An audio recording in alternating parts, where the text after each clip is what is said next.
Chapter 725. She retrieved the letter from the mailbox downstairs. When she saw the American postmark, Yi-er was a little excited. She started to open the letter even before she reached home. She could recognize Yunwoo's handwriting at a glance.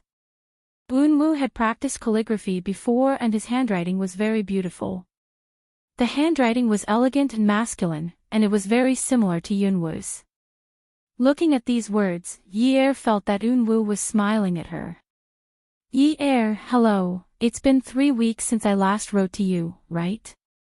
My surgery was a success. I'm just telling you. Are you very happy for me? Your show should be over by now, right? How is it? Do you feel a sense of accomplishment? Anfen has also been learning to dance recently. I keep telling her that it's too late for her to learn, but she says that girls should know how to twist and turn. I really don't know whether to laugh or cry.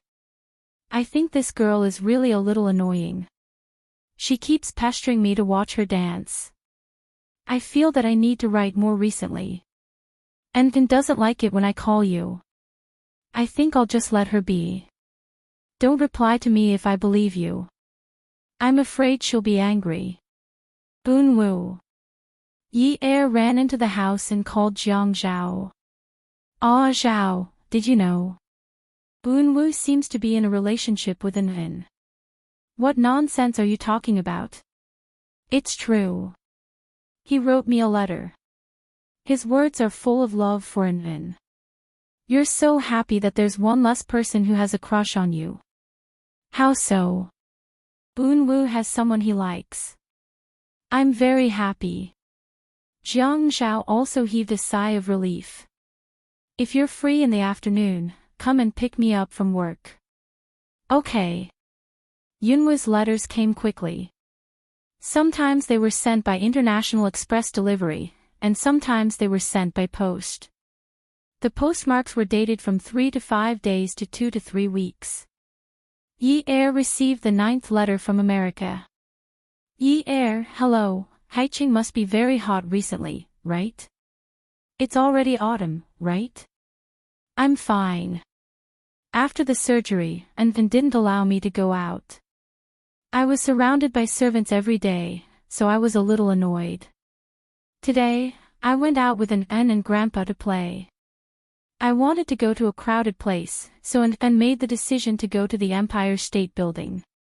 She even took a lot of photos. Don't you think Anfen is becoming more and more like a child? After coming to America, she was much happier. Grandpa liked her more and more now. She was actually a good girl, right? I'm going to sleep. A young and mature girl like you should learn more from the current Anfen. Sleep early, or you'll grow old quickly. Yunwoo. Yi-er looked at the 3 of them in the photo. Shi Jintian stood in the middle, while Yunwoo and Anfen stood beside him. Anfen's smile was indeed a lot wider than when she was in Haiching. Was it because she felt happy now? Yi-er looked at the photo and felt a pang in her heart. She didn't know why, but she started to cry. Silly, shouldn't Yunwoo be happy now that he's happy? Seriously. Yi-er put the letter back into the envelope and took it upstairs. There was a big jewelry box on the dressing table. She poured out all the jewelry and put Yunwoo's letter into it like a treasure. Yi-er, Grandpa said that he still likes the sky in Canada and that there are fewer people. It's more suitable for him to live here when he's old, so he's taking over all the businesses in the country. We won't be going back in the future.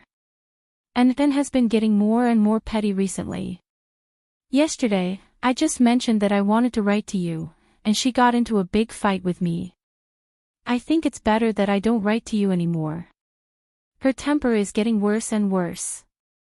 Sigh, I actually didn't dare to tell Anfen that I made a promise to you in our next lives. I was afraid she'd be angry. Yi-er, although I won't write to you anymore, I still wish you happiness and that you'll always be beautiful, just like when I first met you. Yunwoo. Sure enough, from then on, Yi-er did not receive any more letters from Yunwoo. She looked at the jewelry box that was not full a few times and felt that something was missing.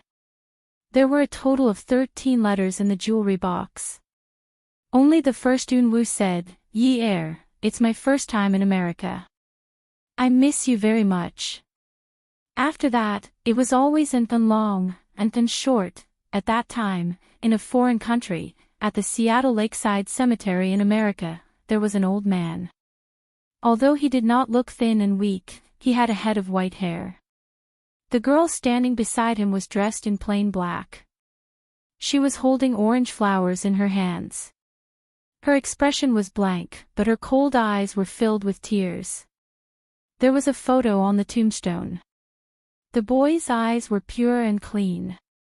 The corners of his mouth were only slightly curved, but it was as if he was instantly bathed in sunlight. When the old man bent down and reached out his hand, his whole body was trembling. His wrinkled hand touched the photo on the tombstone. He choked out, "Unwoo, Grandpa didn't find trouble with her. Are you relieved?"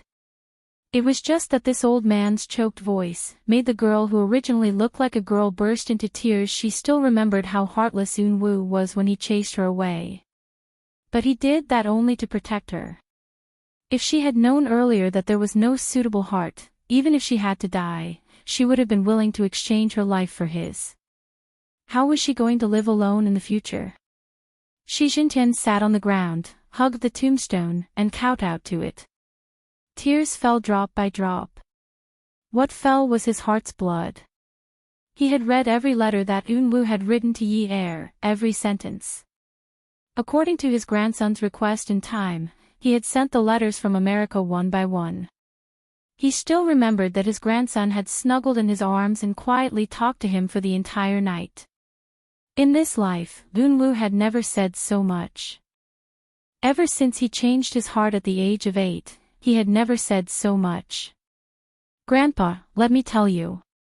Back then, I went there to draw because I wanted to see Yi Er.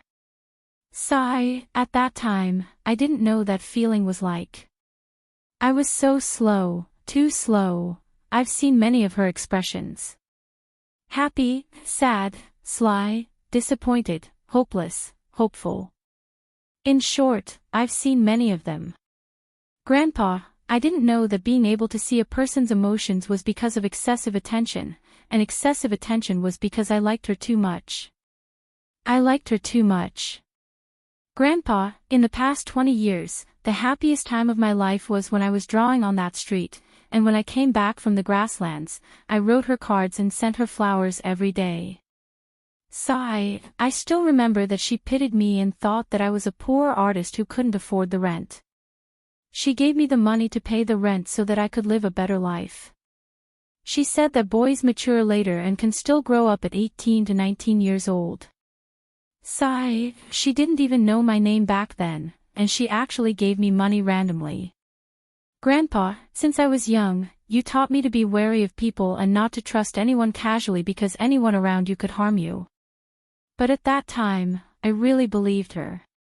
I believed that she was a kind girl and that she wasn't sent by my enemies to harm me. She was purely afraid that I would suffer.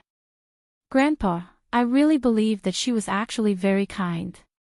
I'm thinking that at that time, she probably liked me a little because I felt that she wasn't someone who was very compassionate. She was actually very greedy and stingy. Grandpa, I think that at that time, she probably liked me a little, right? That day, Shi Jintian had been holding Unwoo in his arms the whole time. Unwoo was lying on his chest, and the clothes on his chest were extremely wet and sticky.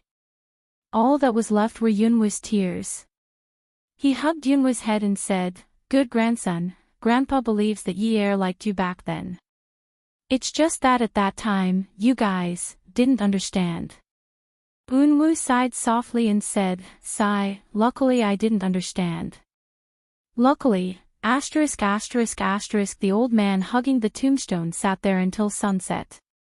Then he slowly looked up and said, "And you should learn to manage the business. Don't forget that your surname is also Shi." And nodded heavily. Okay. The setting sun stretched the silhouettes of the old man and the young girl in the cemetery, cutting into a lonely silhouette. The late autumn maple leaves in Haicheng were like fire. The pure white wedding gown trailed on the maple leaves, and the colors were distinct. Hearing the photographer skillfully teasing the model, the man wrapped his arms around the woman's waist and carried her up. Their smiles followed the click-click sound of the shutter. They ran. Yi Er had her wish fulfilled and had her wedding photo shoot taken.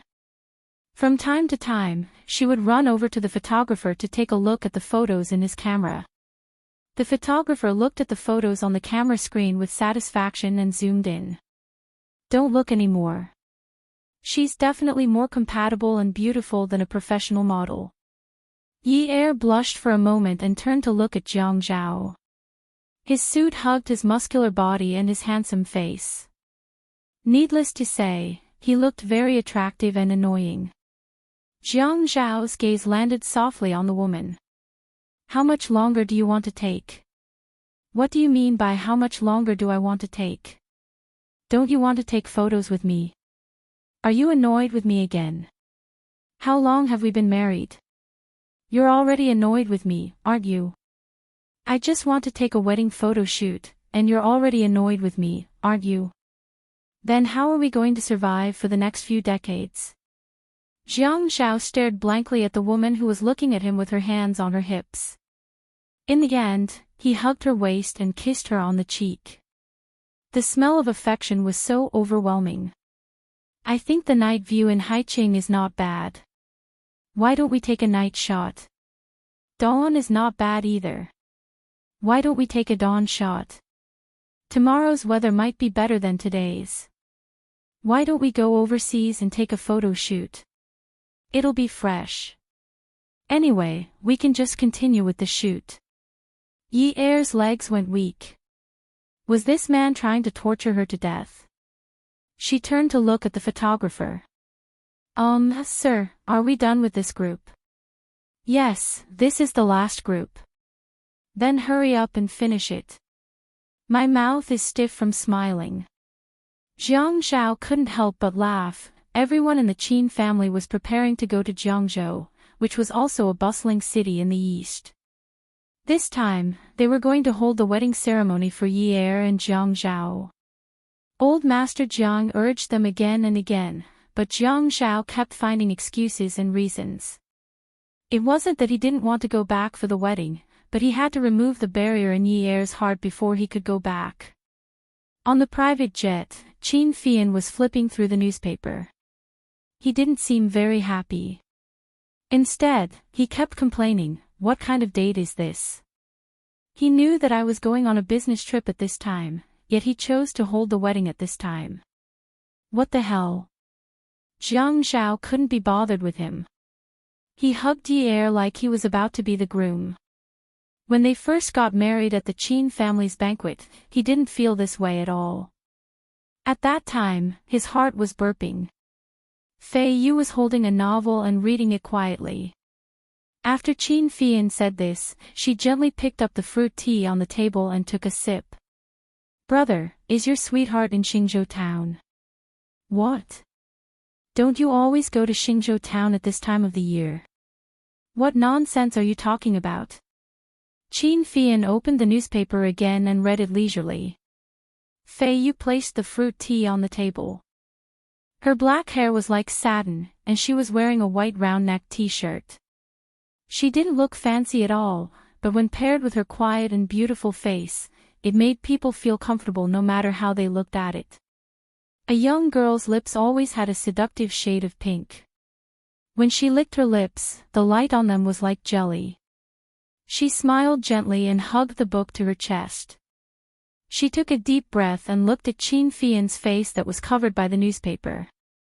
"I'm not talking nonsense. There's no plane from High City to Starfield Town. Brother, you drive there every time. I'm not stupid. The toll in your drawer has never stopped, and you only keep the toll receipts to Starfield Town. Isn't it because you want to commemorate something?" Welfare, Songshu 566. Chapter 726. Qin. Fei. Yu. Qin Fian threw the newspaper aside and stood up to grab Fei Yu. You damn thing, how dare you rummage through my drawer? Fei Yu jumped up and ran towards Jiang Zhao. Yi Er quickly got out of Jiang Zhao's arms and hid in Jiang Zhao's embrace. Jiang Zhao circled Fei Yu and glared at Qin Fian. How old are you? Do you still want to hit Fei Yu in front of so many people? As soon as he said that, Qin Rongfang's face darkened. He sat on the wide seat and slapped the armrest. How dare you hit your sister? Try touching a single strand of her hair. If you dare to touch a single strand of her hair, I'll throw you out of the plane today. Qin Fian felt wronged. What was going on? It was clearly not his fault. That little girl had a pure appearance and actually did things like peeping into his privacy. Now these people were actually helping her. This was too much. With Jiang Zhao's protection, Fei Yu sat on Jiang Zhao's lap and did not get off. She hugged Jiang Zhao's neck and looked at Qin Fian with a little grievance. Brother's words are really interesting. You've rummaged through my drawer a lot and peeked at the love letters other boys wrote to me. I was just returning the favor. Qin Fian saw that Fei Yu had found a backer. Now he recognized the girl's true nature. Good for you, Qin Fei Yu. If I hadn't dealt with those crooked things of yours, would your grades be so good now? That's really funny. Boys chasing me is crooked. Then is it proper for you to like men? Great, this fire burned Qin Fian again. Especially at Jiang Zhao's wedding, how could Qin Rongfang not be anxious? Qin Fian. You still have the face to talk about your sister. Go sit in your own seat. Qin Fian looked around. Some people were smiling at him maliciously. Why did they feel like they had fallen into a trap? Just as he sat down and prepared to ignore the outside world and focus on reading the tabloids, Fei Yu's gentle and soft young girl's voice faintly drifted over. I don't know if Big Brother wants to buy land in Starfield Town. Looking at the toll receipts, there are at least dozens of them. He goes there at least a few times a year. What kind of big project is that? Why hasn't it been settled yet? Qin Fian shook open the newspaper and said indifferently, Qin Fei Yu, be careful. There will be snakes all over the floor when you sleep tonight. Fei Yu was so scared that his face turned white. He was so scared that tears came out of his eyes. Hearing Fei Yu's frightened voice, Qin Fian had just chuckled twice when his calf was suddenly hit by a stick. Seeing that it was Qin Rongfang walking over, he picked up the stick and hit his leg. You clearly know that your sister is timid, yet you still scare her. If you scare her again, she'll be afraid of strangers in the future. She's timid. Come on. I can't see that at all. Bam! Another hit. Although it wasn't heavy, it still represented Qin Rongfang's attitude.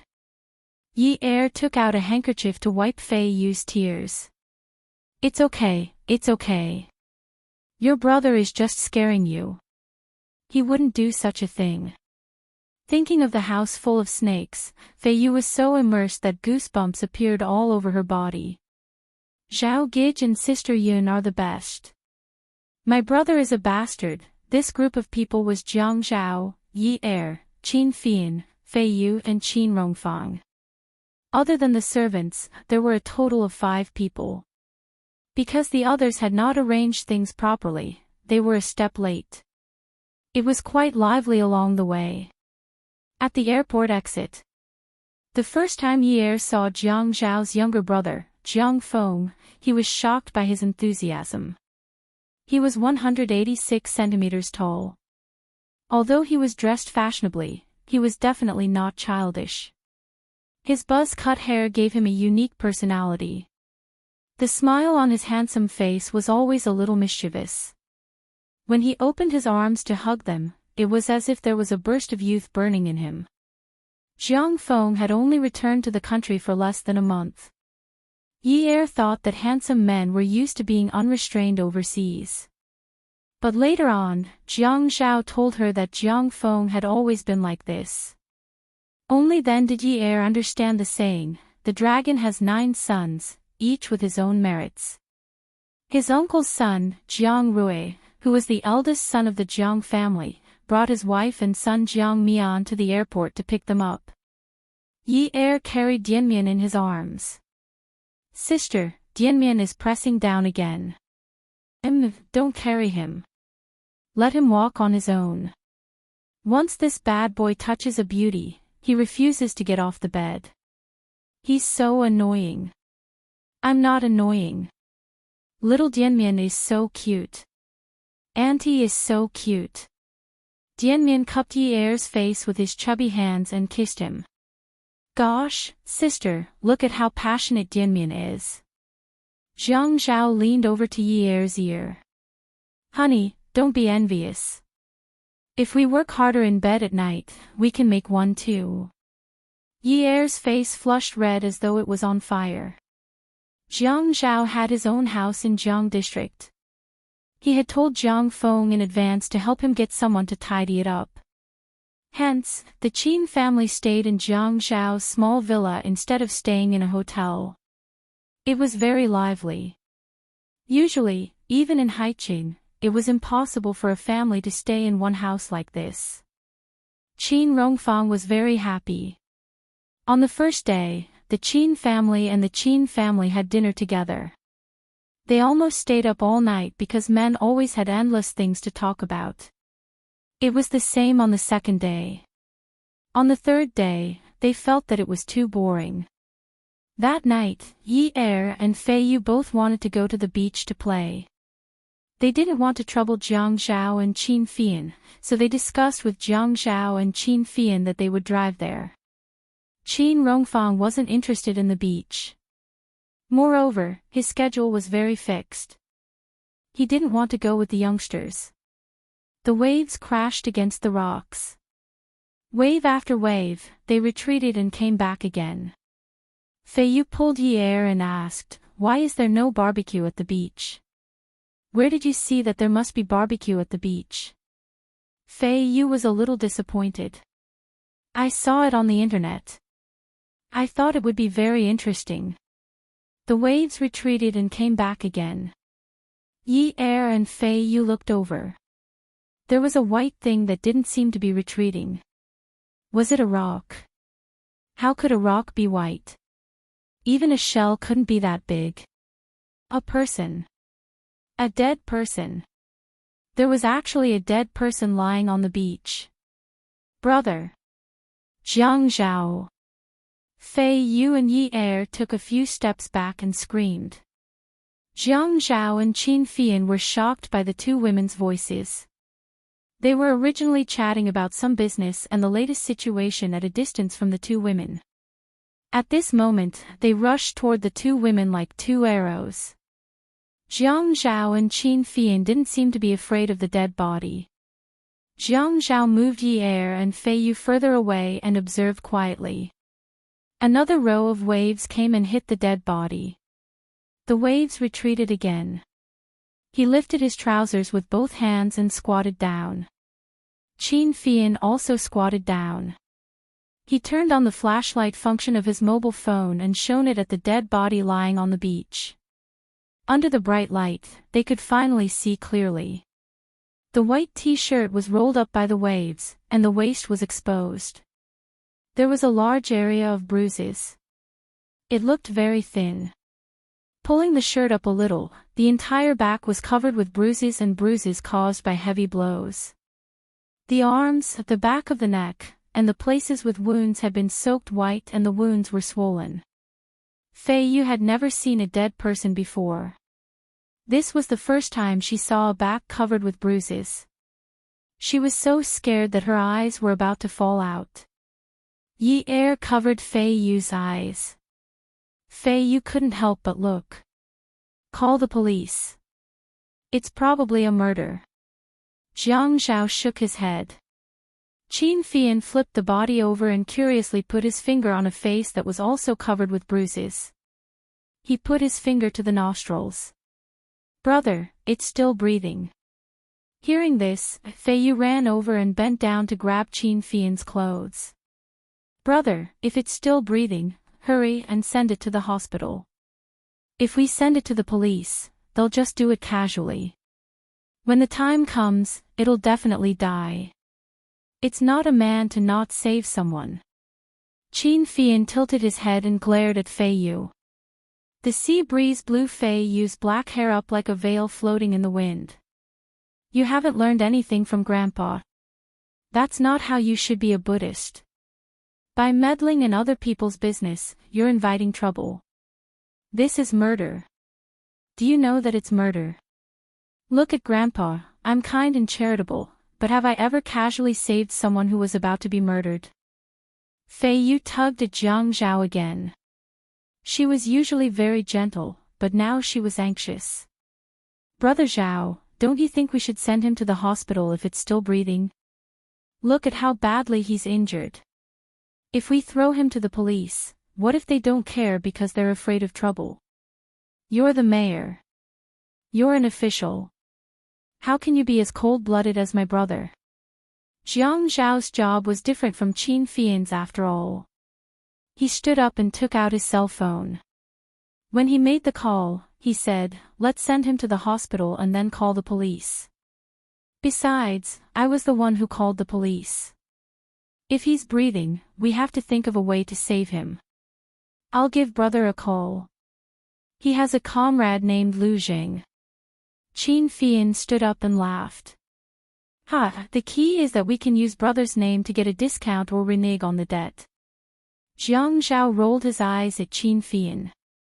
You don't have to constantly remind me that you're an unscrupulous businessman. Although Fei Yu wanted to save him, she didn't dare to go over and take a look. She just held Yi Er's hand and was still a little scared. It didn't affect anything because of the rescue. After the patient was sent to the hospital, no one cared about him anymore. The Jiang family's second grandson was getting married. Old Master Jiang personally made a phone call and held a banquet. The Jiang family was a famous family in the East. They had a strong political background and strong commercial capital. Old Master Jiang was highly respected in the entire East. Those who could be invited by him were naturally important figures. For a time, all the important figures in the East gathered in Jiang district. Those who didn't receive an invitation but only heard the news also came uninvited. The five-star hotel under Jiang Zhao's name had already emptied all the rooms near the hotel for a week when Jiang Zhao decided to hold the banquet. They didn't accept any reservations and made proper arrangements for all the guests. Everything was taken care of.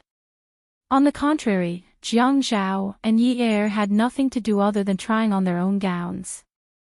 Jiang Zhao and Xiang Wan were drinking tea and letting Xiang Wan take Yi Er out shopping. How is it? Brother is very generous this time, isn't he? I won't take a single cent from you. Jiang Zhao didn't thank him.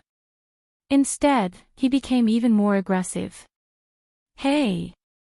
But you still have to give me a red packet. Red packet. Last time when you held your engagement in Haiqing, I gave you a big red packet. A bank card worth 1 million yuan. This fellow wants to snatch my money again. You said it's an engagement.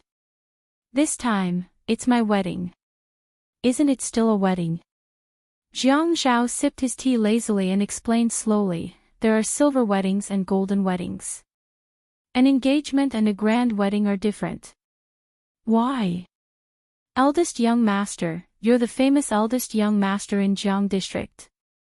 How can you bear to give your younger brother a red packet? Jiang Rui smiled coquettishly. Eldest young master is called by others, not by family members. It has nothing to do with you. So, I don't have money, but I can give you my life. Ad Hongcha 866. Chapter 727. Jiang Zhao leaned over, but there was no one around. Still, he deliberately looked around. Brother, I remember very clearly what you gave Su Ling in the past and where you went to eat. Also, I remember that because Su Ling liked the lake crabs in High City, you called me early and asked me to order them. keep them in ice, and fly them over to you from High City as soon as possible. Jiang Zhao sighed. Although I know that you and sister-in-law are in love now, look at how bored she is. I'm bored too. I really want to chat with her. Sister-in-law trusts you. She definitely won't let her imagination run wild. Just treat it as if nothing happened and talk about the past to relieve her boredom. Jiang Zhao glared at Jiang Rui. Why are you so insidious? Aren't you afraid of retribution for doing something so immoral on your wedding day? Jiang retorted. Jiang Zhao shrugged. Anyway, it won't kill you. Look at you. It's as if you want to eat me. Jiang Rui said, it's 100,000 this time. It's a dream if you want another million. Brother, there's a policy in High City recently. It's about hotels. It's a support for 7-star hotels. Jiang Zhao paused. Jiang Rui spat at Jiang Zhao. Vampire. 1 million. Deal. Thanks, brother. I'm going to pick up my wife. Enjoy your tea. Jiang Zhao stood up happily. He didn't care about Jiang Rui's 1 million red packet. For him, 1 million was just a number. It was mainly because he missed the fun of fighting with Jiang Rui since childhood. He looked forward to Jiang Rui coming back to bite him in 2 days. Then, he would fight back. Just thinking about it made him happy. When Jiang Zhao walked out and closed the door, Jiang Rui held the teacup and laughed. 2 days later, Jiang Zhao received a call from Lu Jing, informing him that the patient had woken up. However, he refused to speak when questioned by the police. There was no problem with his vocal cords, so the police wanted him to go over and ask him in detail about the situation. Jiang Zhao and Yi Er were very busy. Tomorrow was the wedding banquet. Although they had nothing to do, just the things they had to prepare were enough to give them a headache. Therefore, Qin Fian brought Fei Yu to Lu Zhang's hospital. The condition of the ward was very good. As Jiang Zhao was the one who informed him that he had to think of a way to save the patient, he might be useful to Jiang Zhao's political future in the future. Therefore, Lu Jing arranged for a high-class VIP ward.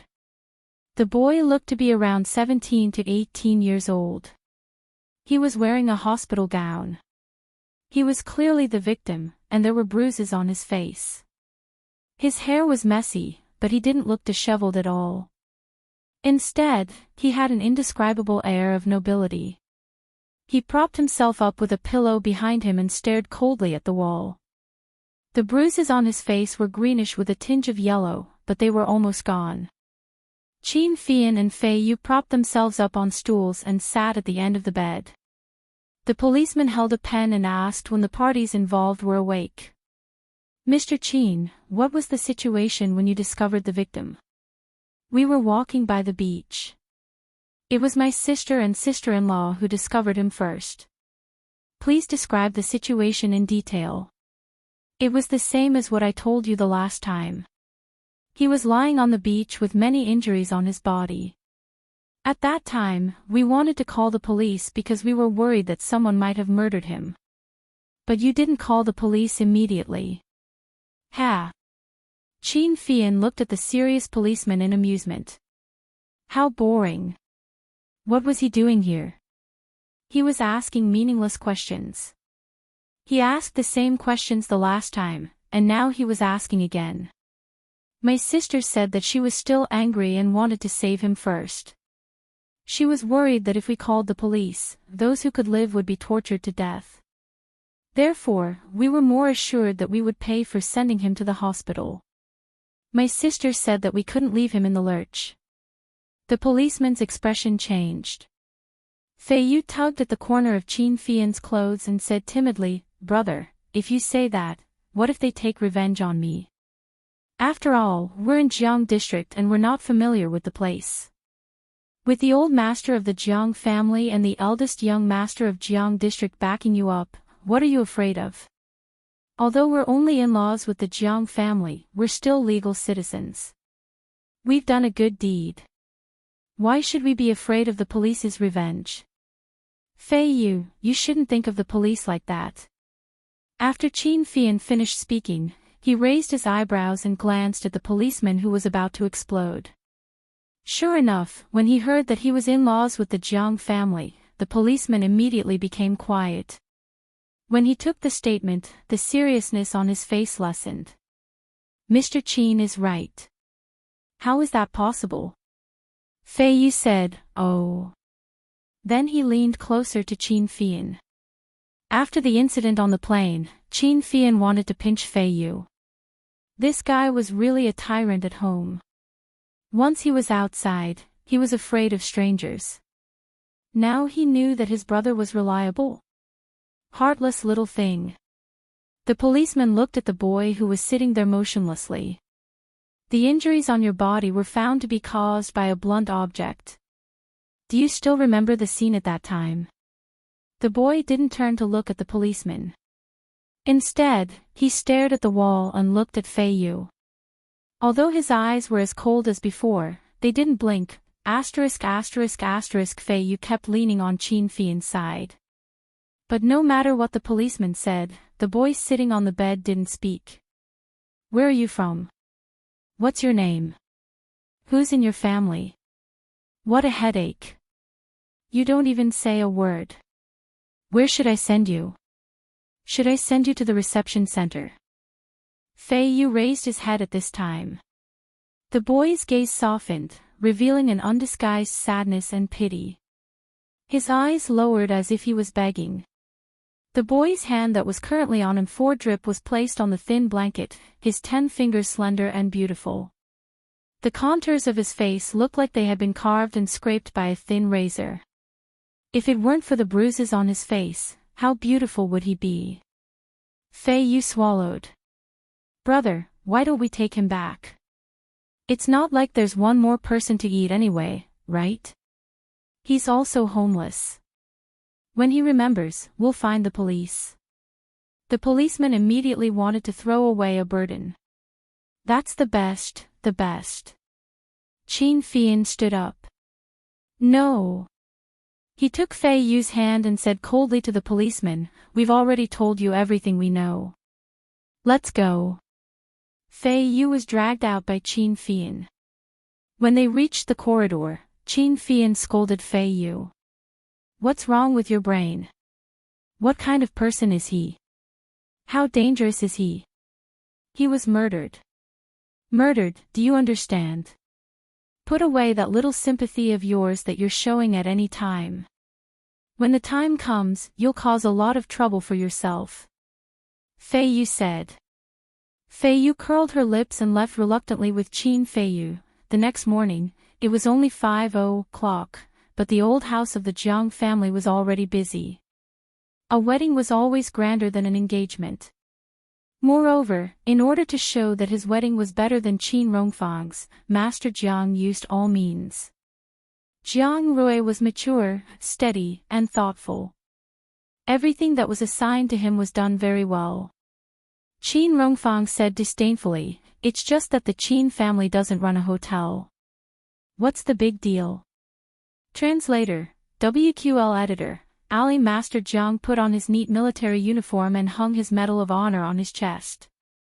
Straightening his back, he looked at himself in the mirror and felt very proud. Although the military uniform looked a bit big, his back was straight and majestic. Qin Rongfang sat on the sofa behind Master Jiang. The button-down shirt he wore today was dark red. He had silver hair and snow-white eyebrows, which looked very festive. He sneered disdainfully.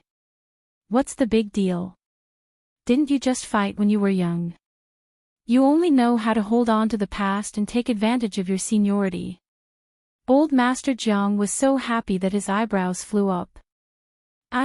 It's not a big deal, it's not a big deal. My Rui is not very promising.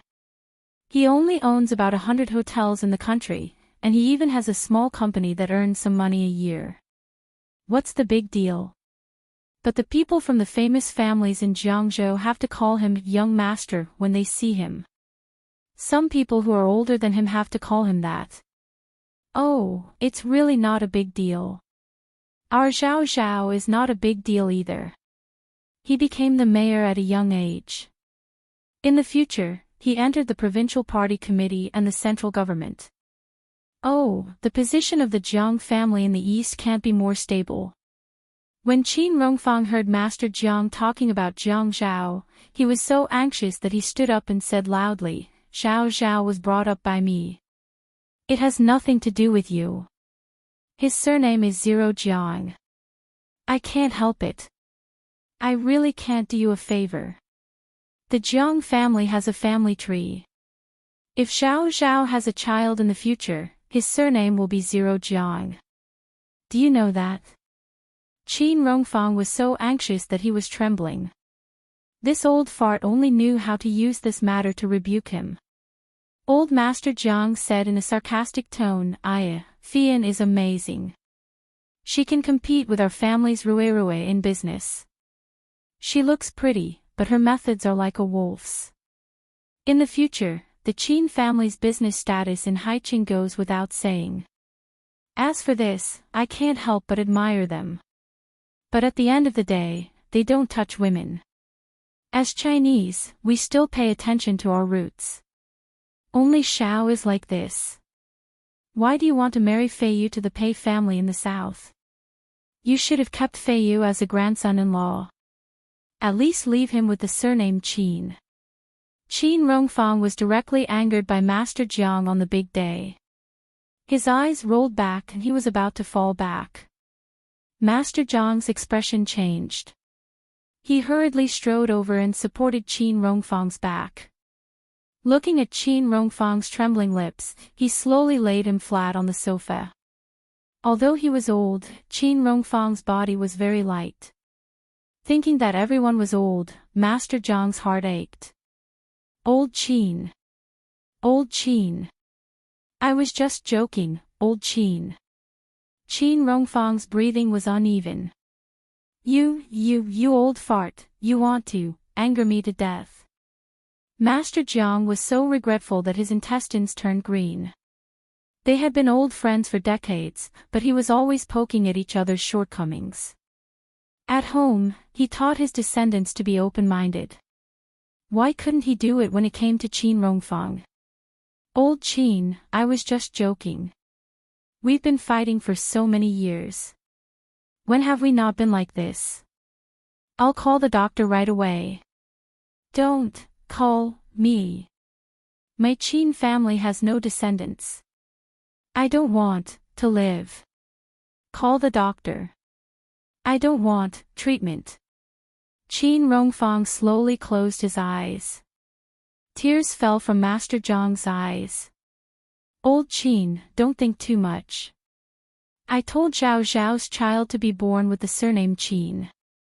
You were the one who raised Zhao Zhao, so I shouldn't steal your credit. The first child born with Zhao Zhao should have the surname Qin after you. It should be surnamed Qin. It's all thanks to you. I don't believe you. You, old fox. I don't believe you. I won't cooperate with the doctor. Little Lu. Little Lu. Master Jiang quickly called Mama Lu. She hurriedly called Mama Lu over. Go find Xiao Zhao. Mama Lu immediately turned around and ran to find Jiang Zhao. Yi Er had just been picked up by the makeup artist and sent to Jiang Zhao's villa. They were about to go through the process of picking up the bride. When he heard that Qin Rongfang had collapsed, Jiang Zhao threw away the tie in his hand and ran to Master Jiang's room. Old Madam was busy in the backyard and didn't know anything. Welfare, Hongcha 866.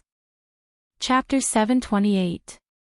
The moment Jiang Zhao entered the old master's room, he saw the old man lying on the sofa. His grandfather was wiping his tears. Jiang Zhao's heart trembled. Grandpa. The sound of irritable leather shoes stomping on the wooden floor could be heard. When old Master Jiang saw Jiang Zhao running over, He seized the opportunity and said in a trembling voice, "Zhao Zhao, let me tell you. Your first child with Yi heir will have the surname Qin. Quickly agree to your grandfather's request. It's all my fault. It's all my fault. Tell me, he's already so old. How can he withstand anger? Quickly agree to his request. Otherwise, he won't go to the hospital. This can't be delayed." Jiang Zhao did not allow for any explanation and immediately nodded, "Okay, okay, okay. Grandpa, if your surname is Qin, then it's Qin. Let's go to the hospital, let's go to the hospital." Qin Rongfang's weak eyelids opened a little more and looked at old Master Jiang. "Old fart, do you mean what you said?" Of course, of course. If I don't, then all the grandsons of the Jiang family are cowards. Is that okay?" This was something that old Master Jiang was proud of. The fact that he could use it to make a bet meant that he would never go back on his word. Who would have thought that Qin Rongfang's listless eyes would suddenly become full of vigor in front of everyone's eyes? Then, he slowly sat up and patted his clothes. "Since we've already agreed, then let's get ready. Although there are many people today, we can't make any trouble." Old Master Jiang, Jiang Zhao, and the servants who had rushed over in a panic were dumbfounded and confused. What did it mean to be disrespectful as an old man? This was it. Old Master Jiang was so angry that his face turned green. He stood up and pointed at Qin Rongfang, who was still sitting there leisurely. He almost vomited blood. "Qin Rongfang. You old fart, you're disrespectful as an old man." Qin Rongfang's face was glowing. He stood up slowly and smiled gracefully. He grabbed old Master Jiang's hand and said with emotion, "Old Jiang, you're so literary. The idiom 'disrespectful as an old man' is engraved on my forehead. But there's also an idiom that all's fair in war. Didn't you used to fight in the army? Those badges on your chest must have been bought from a street stall." Alas, Master Jiang was so angry that he waved Qin Rongfang's hand away in disgust. "You old ***starred, how dare you set me up?" Qin Rongfang laughed heartily. He was much more energetic than the average old man. Jiang Zhao finally understood. Could it be that these two old men had just put on a wonderful show together? It didn't matter to him who the child took the surname of. "Then let's go have breakfast together." Jiang Zhao breathed a sigh of relief. Fortunately, it was just a joke. If something had really happened to his grandfather's body, he would have made a mess today. "Grandfather." Qin Rongfang pulled Jiang Zhao and walked out.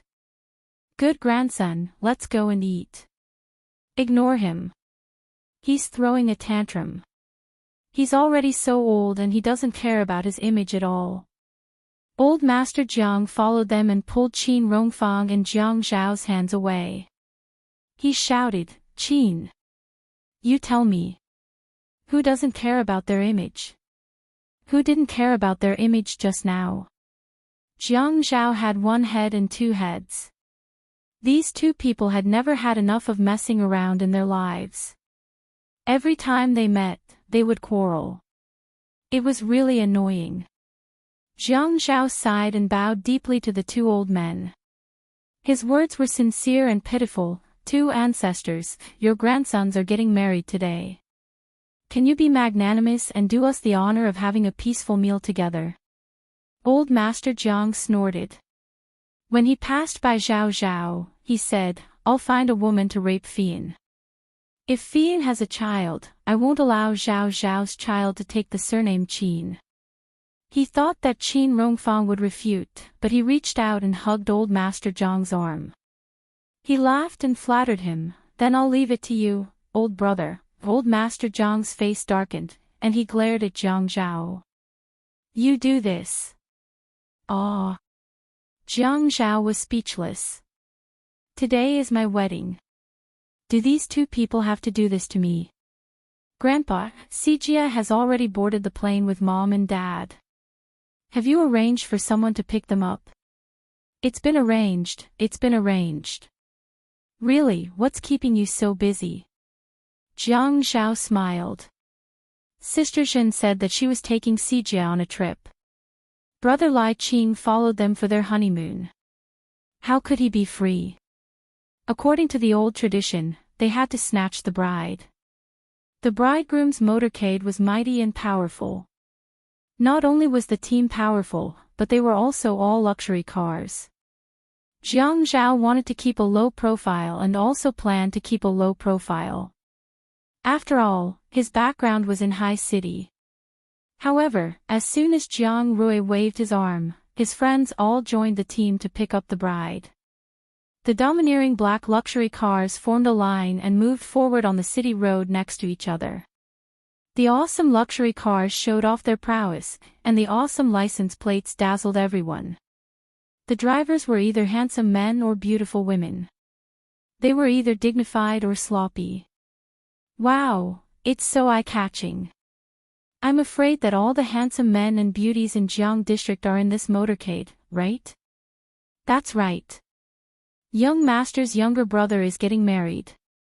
Who doesn't give face to him? Oh, it's a pity that I can't eat it. It's so uncomfortable. Jiang Zhao's wedding in high city was considered an engagement. He didn't have enough preparation. At this time, he finally tasted the vanity that he only had when he got married. Ha! I finally got married. Just as he was thinking happily, his phone rang. Bridesmaid.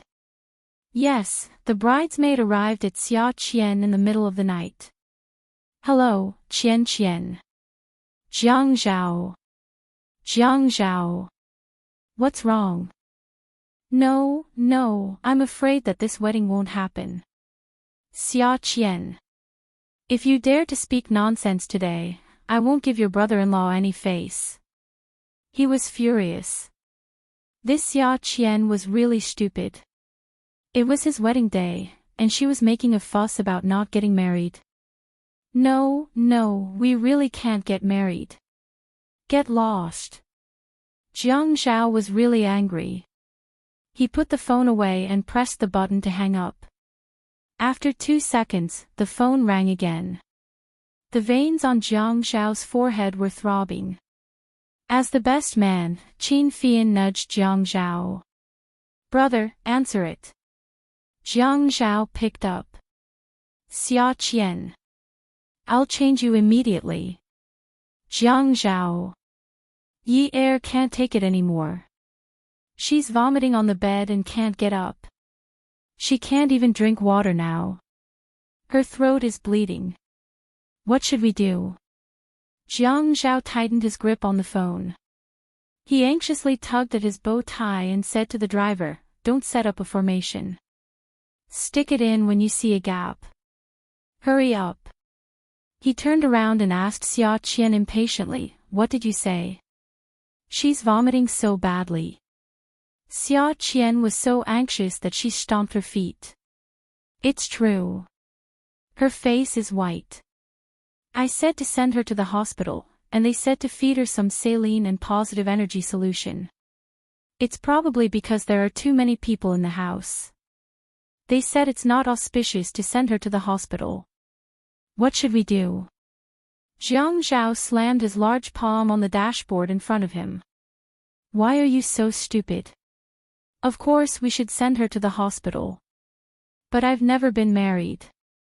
Why should I be worried about auspiciousness? I don't know. Those people seem to be very experienced. I. Jiang Zhao called his grandfather. When the traffic light turned green, he wanted to open the car door and leave. He was so anxious that his insides were on fire. Grandpa, hurry up and call a few of the old maids at home and send Yi Er to the hospital. She's already vomiting. Who cares if it's auspicious or not? Grandpa Lu held the phone and immediately comforted him. Zhao, don't be anxious. Grandpa will call the doctors here. Don't be anxious. You're already an adult. Jiang Zhao kept urging the driver to hurry up and complained, How can I not be anxious? This is my wife, not someone else's wife. If it were someone else's wife, I wouldn't be anxious either. Grandpa Lu was still angry in the morning. When he heard his usually filial grandson talking incoherently, he suppressed his anger. Okay. Grandpa will call the military vehicles to send the alarm over. It'll be quick. Grandpa will hang up now. Yi Er got up very early that day. Grandma Lu reminded her to get up early as she would be very tired. She wanted to prepare some food for the newlyweds. She looked at the glutinous rice balls, dumplings, wontons, porridge, bread, and cakes. She didn't want to eat any of them. Nanny Lu kept persuading her not to eat. She would be too tired if she didn't eat. The last time Jiang Rui got married, Xiang Wan was already exhausted. Yi Er ate some porridge and didn't want to eat any dishes. She endured it when she was putting on makeup. She endured it when she was in the car. When they arrived at Jiang Zhao's villa, she endured it when Nanny Lu talked about the rules of Jiang district. In the end, she couldn't stand it anymore. She vomited all the food. She vomited so much that her throat seemed to have grown something. She couldn't spit anything out. Even swallowing her saliva hurt her throat. When Jiang Zhao arrived, the doctor was measuring Yi Er's blood pressure. Yi Er was so weak that her legs felt like jelly. Nanny Lu said that she would be so tired that she would feel weak. However, she didn't expect that she would feel weak even before they officially started. Jiang Zhao pushed the doctor away and carried Yi Er, who had already put on the wedding veil. Let's go to the hospital. Put her down. The doctor immediately stopped him. Jiang Zhao could only put Yi Er on the bed. The doctor asked carefully. What did you eat this morning? Porridge. When Yi Er thought of porridge, she began to retch again. She vomited so much that her eyes rolled back. At this time, there was nothing left to vomit. The pain in her throat was unbearable. She vomited until it tore and some blood streaks came out. Jiang Zhao looked at his grandfather's doctor, who was so calm. He could only anxiously look for water or tissues. There was nothing he could do. Xia Qian asked everyone to leave the room. She wanted to get some fresh air. Jiang Zhao and Yi Er had eaten together in the morning. The food in the Jiang family couldn't be unclean. Everyone was fine. He frowned and said to the doctor, everyone ate together. She's the only one who vomited. It can't be that the food is unclean. It's more important to go to the hospital. Let's do a urine test. The doctor said abruptly. Ha! Jiang Zhao said. Ha! Yi Er pressed on her sore throat. Urine test. Xia Qian asked. Urine test. Qin Fian followed. Yes. What if it's a pregnancy reaction? Yi Er's face was a little red. The old doctor was a man, so he was a little embarrassed. He wanted to say something, but his throat was too painful from vomiting too many times. When he spoke, his ears hurt. Jiang Zhao saw that Yi Er was anxious, so he said, it's impossible. She's on time. Her period will come the day after tomorrow. Qin Fian looked at Jiang Zhao meaningfully.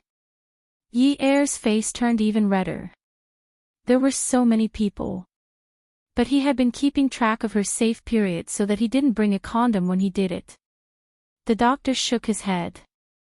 Some pregnant women will have a violent reaction when they're in bed. Which one of you can go and buy a pregnancy test? Xia Qian answered even faster than Jiang Zhao. She was even excited. I'll go. Then she ran out. Xia Qian had always been fast and efficient, but when she came back, everyone felt that her condition hadn't improved. In a small plastic bag, there was a bag of test papers. There were 2 or 3 test papers of each brand. She said, there's bound to be one that's not fake. There's bound to be one that's accurate. It'll definitely tell that she's pregnant. It was so shocking. Jiang Zhao didn't think there was a need for a test. He remembered that there was medicine in Yi Er's drawer. In order to prevent her from taking it, he was careful and took precautions. It was impossible for her to be pregnant. Sending her to the hospital was the most important thing. But he couldn't stop the doctor. It wasn't until Yi Er came out of the bathroom with a 2-bar test strip and showed it to the doctor that Jiang Zhao felt his ears buzzing. Xia Qian hugged Yi Er and shook her. See, I told you. Take the most expensive one. It'll definitely be accurate. The expensive one definitely won't be fake. Everyone looked at her. What kind of logic was that? Jiang Zhao pulled Xia Qian away and placed the pale and weak Yi Er on the bed. He glared at Xia Qian. Why are you shaking her? Look at how weak she is. His heart ached as he touched Yi Er's face. She had vomited so much that she couldn't speak.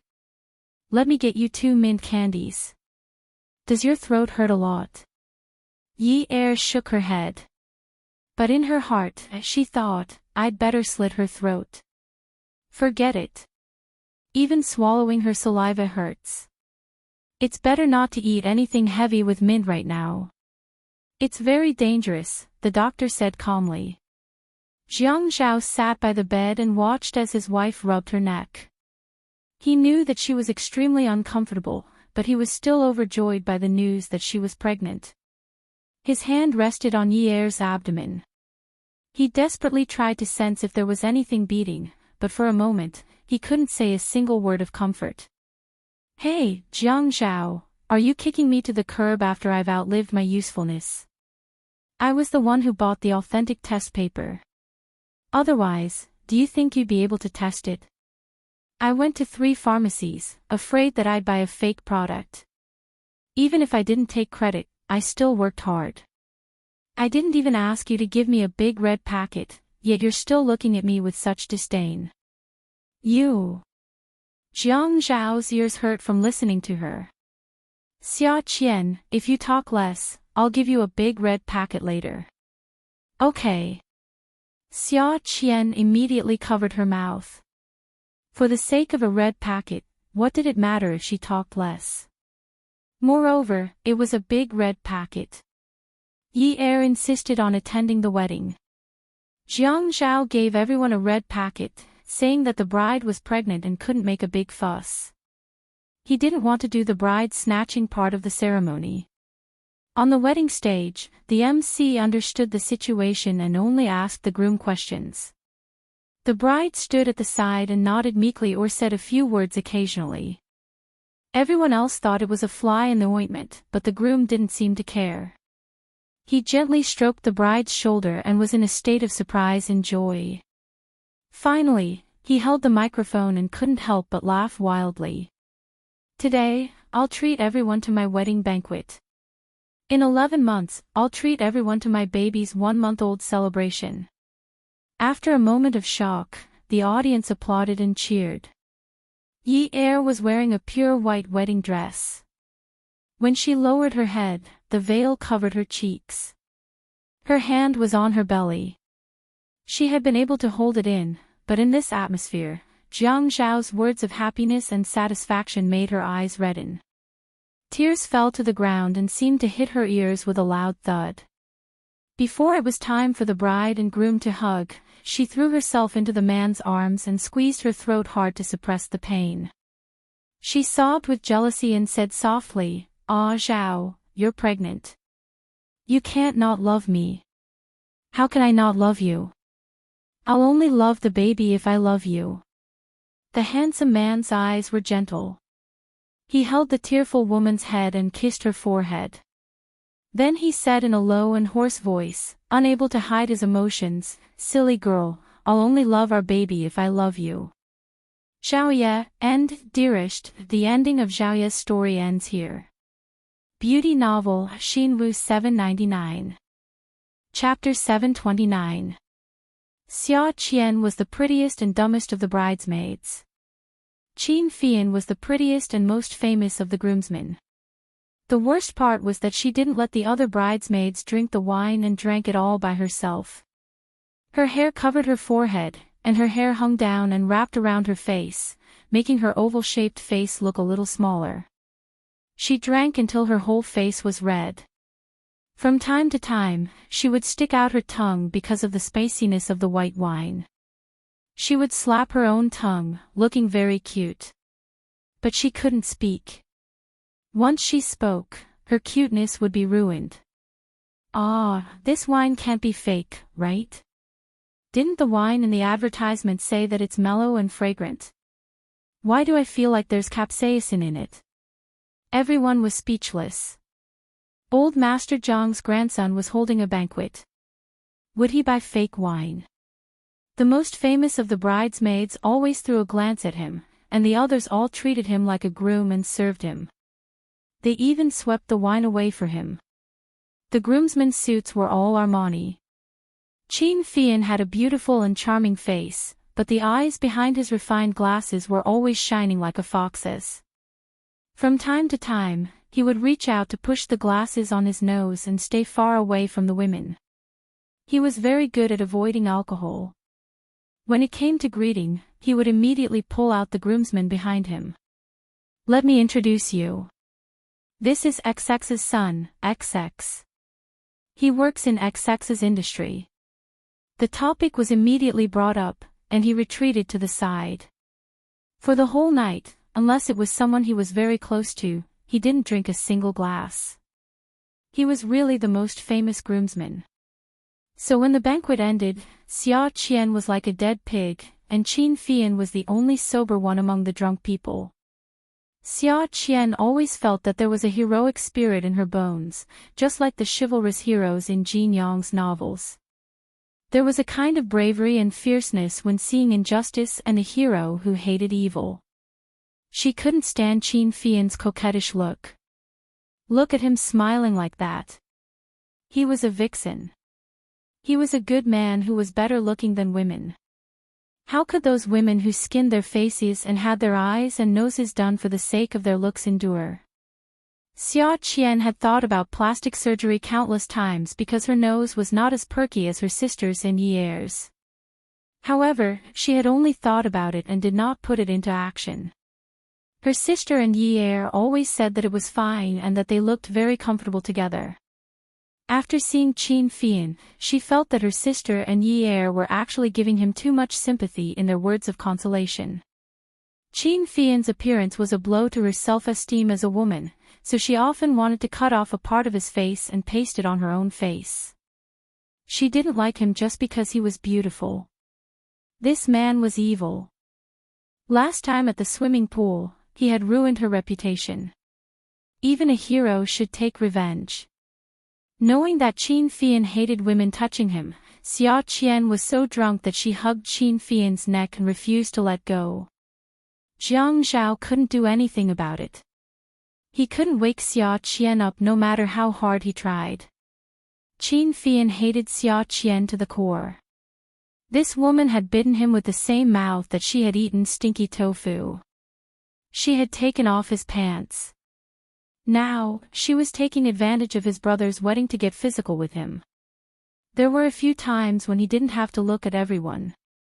He had viciously pinched Xia Qian's waist as if he wanted to pick up a small piece of meat, pinch it a few times, then pull it out of her body and throw it away. Xia Qian was in so much pain that her heart was scratching. She cursed in her heart, "Qin Fian, you bastard." In front of all the guests, Qin Fian made a fool of himself because he couldn't get rid of a drunk woman hanging around his neck. When grandfather Jiang found out that Ye was pregnant, he was afraid that Qin Rongfang would steal his great-grandson's surname. Some words, once spoken, couldn't be taken back.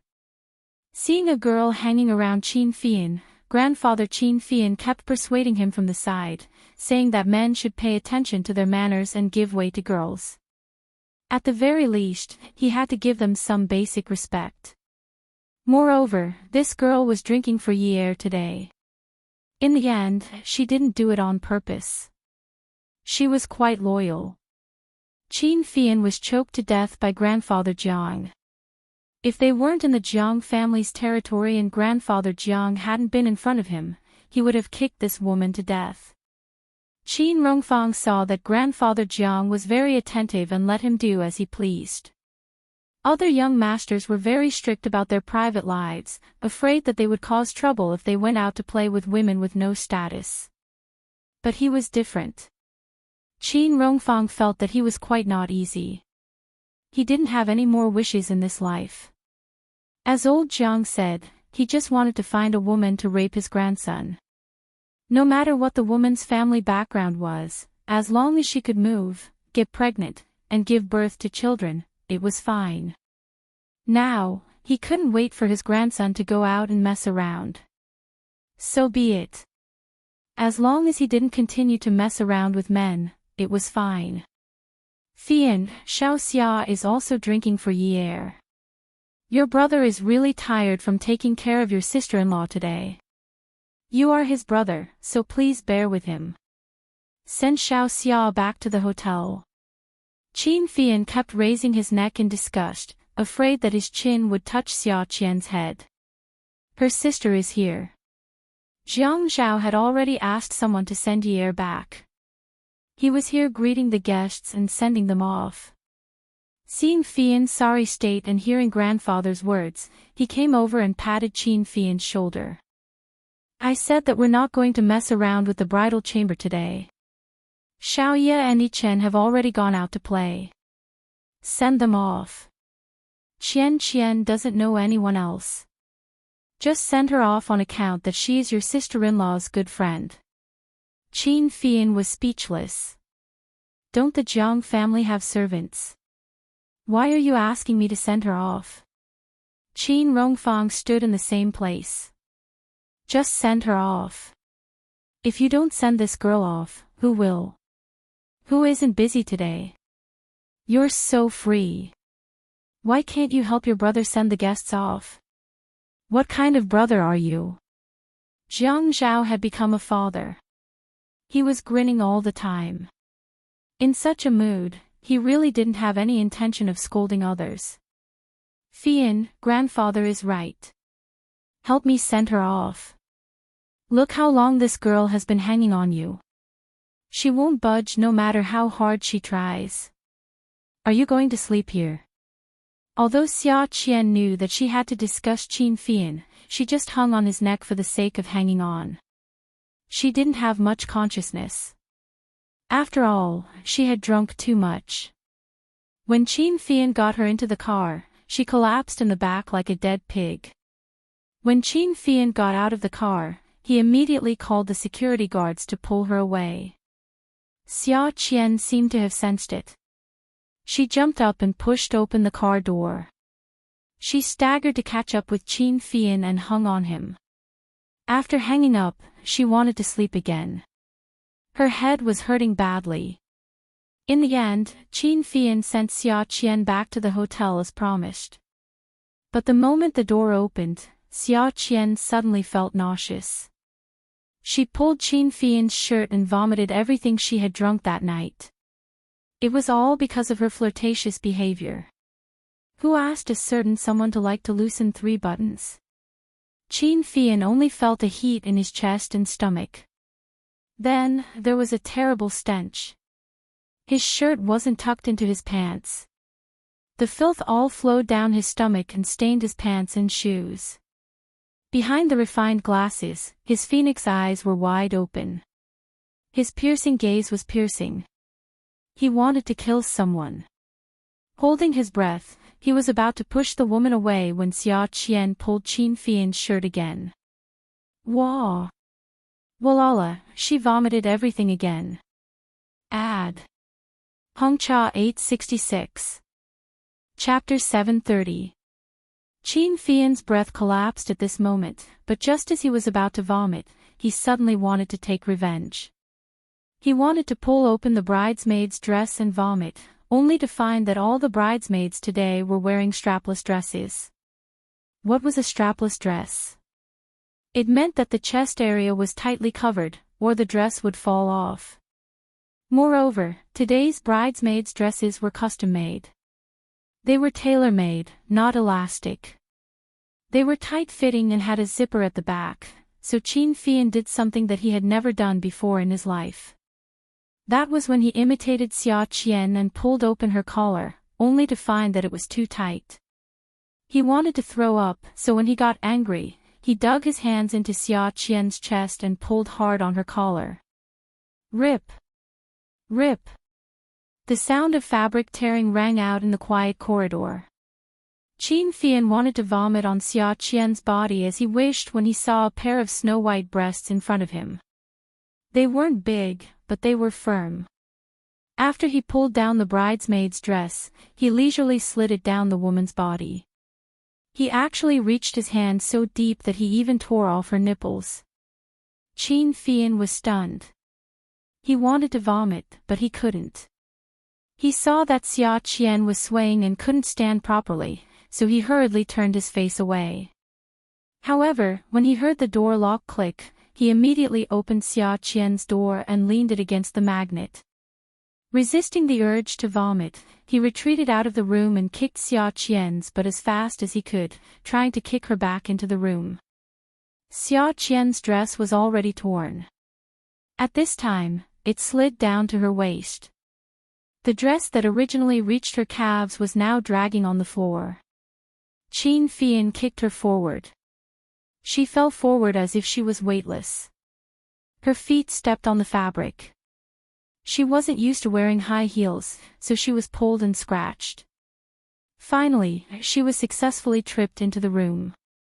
With a dull thud, Xia Qian's nose hit the carpet and she landed face first on the floor. Qin Fian grabbed Xia Qian's arm and dragged her in like he was dragging a dead pig. Then, he slammed the door shut. The woman was thrown on the floor. Qin Fian went into the bathroom, threw away his clothes, and took a shower. Outside, she could still hear Qin Fian's voice on the phone. Hurry up. Send it over. Yes, tell him my measurements. Xia Qian woke up, but the first thing that came to her mind was her face. She was half naked, she touched her face. God! My nose isn't high. My nose too's even flatter now. Do I have to be reconstructed? I really have to get plastic surgery this time. Until she heard Qin Fian taking a shower in the bathroom and making a phone call. She was shocked to the point, shocked to find herself naked to the floor to get to the floor. She was to the shocked, she screamed to be. She was still sitting by the door, and half of her dress was stuck at the foot of the door. Xia's to wakes to Qin. To it to the. Qin Fian. This beast. That. He was gay, and he wanted to molest her. She tugged at the dress, but it wouldn't budge. She got up and opened the door a little to relieve the pressure on the dress. However, she realized that the dress she pulled in was smelly and dirty. It was disgusting because of the vomit on the floor outside the door. Xia Qian was already feeling nauseous from the alcohol. When she saw the dress in her hands, she couldn't help but vomit. The room, which didn't smell strange, was suddenly filled with a nauseating smell. At the entrance was the hotel's wardrobe. Xia Qian hurriedly opened the wardrobe door. There were clean robes hanging in the wardrobe, one for men and one for women. She shook her head and grabbed the smaller one. Her head cleared a little, but her steps were unsteady. She pinched her nose and stared at the bathroom door with anger. She pressed the door lock and pushed the door open. She was stunned. She was really stunned. Xia Qian asked herself, Xia Qian, have you seen a handsome man come out of the shower? She shook her head and answered herself, no. Xia Qian, have you seen a naked handsome man come out of the shower? She shook her head, no. Xia Qian, have you seen a naked handsome man come out of the shower with well-proportioned muscles and 8-pack abs? She shook her head, no. Xia Qian, have you seen a naked handsome man come out of the shower with 8-pack abs and skin so fair that it turned pink in the hot water? She shook her head hard. I really haven't, God. Xia Qian, have you ever seen a handsome man who is not only naked, but also wearing nothing under his abs? He's like a black forest, and he even has that magical thing that's thrown right in front of you after he comes out of the shower. She shook her head hard and said bitterly, kill me, I really haven't. So, take a look. So be it if you get a needle eye. It's okay. She nodded, okay, I'll take a look then. Xia Qian swallowed her saliva, almost choking on it. Qin Fian didn't know that Xia Qian had done so many things in such a short time. He only saw her shaking her head and blinking her eyes as if she couldn't see clearly. Then she shook her head again. He turned off the water, grabbed a bath towel, and wrapped himself up. Did you take ecstasy? Or did your brain have a cramp? Ah. You're not showering anymore. Xia Qian had already forgotten that her original intention was to get even with Qin Fian. She felt a little regretful. She had never seen a naked man in her life, and the first time she saw him, he gave her such a big meal.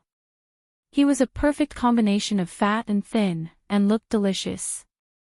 She wondered if he would taste the same when she ate him. Forget about eating, it was a pity that he was gay. She really envied him. However, this man had such a slender and muscular body. His abdominal muscles, arms, and chest were obviously well trained. Why would a little bottom like him need to train such seductive muscles for no reason? But if he was really a top, wouldn't it be a waste to look so small? After seeing Qin Fian's naked body, Xia Qian made a decision to not go against him anymore. Okay. Qin Fian didn't want to say too much to Xia Qian. He was very calm, but his expression betrayed him. He looked like a thin-skinned person who was blushing in embarrassment. Hey, don't be shy. It's not the first time I've seen you. Last time at the swimming pool, didn't I take off your pants? There's nothing strange about it. You can be more generous. Xia Qian swore to the heavens that she said those words to comfort the thin-skinned handsome man. She didn't have any bad intentions. Although she really wanted him to continue looking. Qin Fian had already walked in front of Xia Qian. His face was a little red, and now it was a little dark. If there was any change, it would be that he raised his almond-shaped eyes and smiled. He held the glasses that he used to pretend to be refined, raised his leg, and kicked Xia Qian in the stomach. Xia Qian was kicked out of the door. She staggered back and hit the wall opposite the bathroom door. Ouch! Qin Fian. After crying out in pain, she gritted her teeth and said, God, I think I've been kicked twice today. She watched as Qin Fian retreated into the bathroom and came out after a while. Qin Fian smelled the vomit in the corridor. He gritted his teeth and glanced at Xia Qian. His voice wasn't loud, but it was very harsh. Yes, I kicked both times. The first time I kicked your butt, and the second time I kicked your stomach. How unlucky. I was wearing shoes for the first kick, and I kicked you barefoot for the second. God! Was my head caught in the door just now? I have to find a physiotherapy shop today and peel off the layer of skin on my feet. Qin Fian said as he walked into the room. As he walked, he couldn't believe it and shook his head in annoyance. Xia Qian was really shocked. She remembered that someone had kicked her but just now. At that time, she wasn't very clear-headed, but now she was very clear. She wanted to take revenge, but when she saw Qin Fian's attractive back, she swallowed her saliva shamelessly. She wanted to scold him, but she softened her tone. That's why it's said that women are dangerous and sensual. With such a big piece of meat dangling in front of you, you have to have the ability to be calm even if you want to. You're a man. At the very least, you should have the demeanor of a gentleman, right? Qin Fian took his phone and threw it on the bed. He didn't seem to mind that Xia Qian was drooling over his meat, but he was extremely irritated. He sent a text message and urged her to change her clothes. The corner of his mouth lifted, and he sneered, "Gentlemen. Is this the first time you found out that I'm gay? Have you seen me being a gentleman to women? Do you think you're a handsome man? Apart from your flat chest, which part of this cement board is comparable to a handsome man?" Xia Qian hugged her arms and tightly covered her chest. "Qin Fian. You bastard. You'll shine if I give you some sunshine, right? Ha! You're pushing your luck, aren't you?" The man said disdainfully, "If you have the ability, why don't you show off your chest for everyone to evaluate? Is it like a cement board? Men who train their muscles are more developed than yours, right?" Xia Qian felt that she was going crazy. It was true. Although she was still a virgin, she was still a fujoshi. It was impossible for her to be ignorant of everything. What was the difference between attacking a woman's chest and attacking a man's JJ size? It was fine if she was constantly attacked by Yi Er, but now that she was being attacked by a man, the feeling was too different. Xia Qian felt that it was very ungentlemanly to use force against a half-naked handsome man. As a tomboy, she should give in to such a handsome man. Hence, she calmed herself down before walking to Qin Fian's bedside. "Qin Fian, how do you know that my chest is not as developed as a muscular man's?" Qin Fian had already sent the text message. At this moment, he was shaking the phone in his hand. His two long legs were crossed, shaking his feet. He pursed his lips. "I was the one who opened your clothes just now. Didn't you notice that you're naked? God. Luckily, I'm gay and didn't do anything to you. It wasn't a big blow to you. If a man who likes women saw you lying there naked, I'm afraid he would be very gentlemanly and send you home." Xia Qian was wearing a loose robe. She was so angry that she couldn't say a word. Besides her breathing, she couldn't hear anything. In a fit of anger, she pulled open her collar and lowered her head to take a look. Indeed. It was too small. Qin Fian looked at Xia Qian's unrestrained actions. His almond-shaped eyes widened, and he choked and hiccuped. Xia Qian looked at Qin Fian more and more fiercely. Not only did this man kick her butt, but he also kicked her stomach. Awesome novel. Songshu 566. Chapter 731. If he hadn't used his beauty to delay her revenge, she would have beaten him up by now. She had wanted to let him off, but he didn't know what was good for him and insisted on going against her. Not only that, he had actually attacked her in an exaggerated manner. Although it wasn't as big as Yi Er's, it was definitely better than a man with chest muscles. This kind of attack was clearly a bloody sale, a dumping of goods regardless of the cost. Xia Qian rolled up her sleeves and knelt on the bed. "Qin Fian, I'm your sister. If I let you off today, my surname won't be Xia anymore. Just you wait, I'm going to explode your orange blossoms today. You shameless homosexual. You're a weakling who deserves to be exploded." Before Xia Qian could put her words into action, the doorbell rang. Qin Fian calmly gestured at Xia Qian with his chin. "You dirtied my clothes with your vomit just now. Now that the person who delivered the clothes is here, go get them for me." "Oh." The corners of Xia Qian's mouth twitched. Did this guy mean that he would punish her first? Then, he would enslave her to do things for him. Only then did she realize that she really did vomit on his clothes. She felt a little sorry and wanted to pay for it.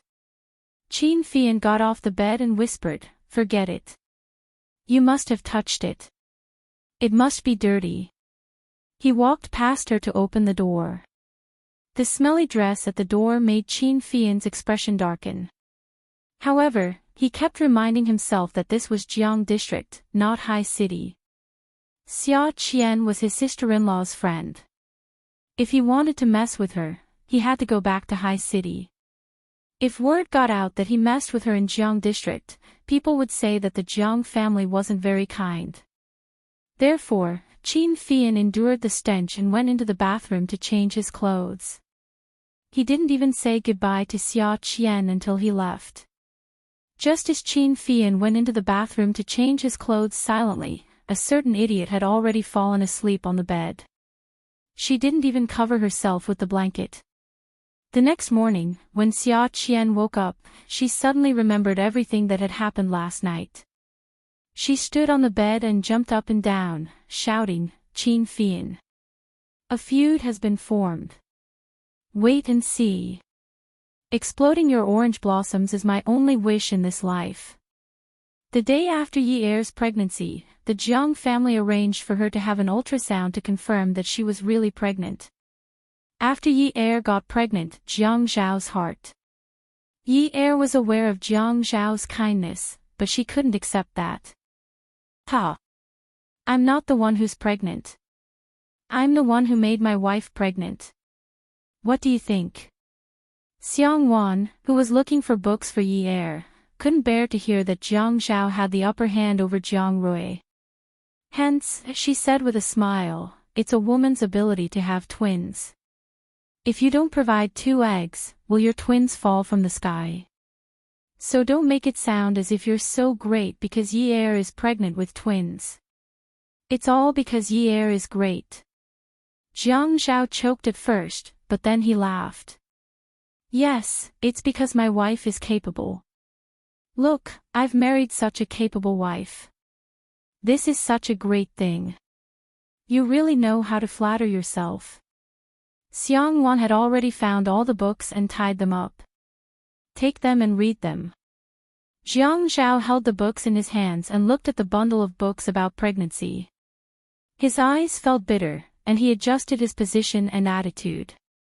Thank you, sister-in-law. Look, I told you to buy them, but you insisted that I come to Snow Garden to get them. I tested these books first. I found them for Yi Er after I found them useful. If you go to the bookstore to buy them, you won't know how to choose. Okay. Then I have to thank sister-in-law even more. After returning to Haiqing, Jiang Zhao read books with Yi Er every day. Sometimes, he would explain to Yi Er loudly, "Honey, look. It's written in the book that the best age for a man to give birth is 30 years old. For a woman, it's 25 years old. The bigger the age difference between a man and a woman, the smarter the baby will be." Yi Er was sleepy. She vomited less now, but her sleepiness didn't change. "Honey, do you understand what I'm saying? Why did you only say Hey, Yunyi, are you deliberately pretending not to hear what I said? Say it again, I'm listening. I said that the best age for a man to give birth is 30 years old or later. For a woman, it's 25 years old. The baby born this way will be very smart. After 30 years old, men's intelligence will become more mature and can be inherited. This shows that an old man and a young wife are the perfect match. Do you understand what I mean?"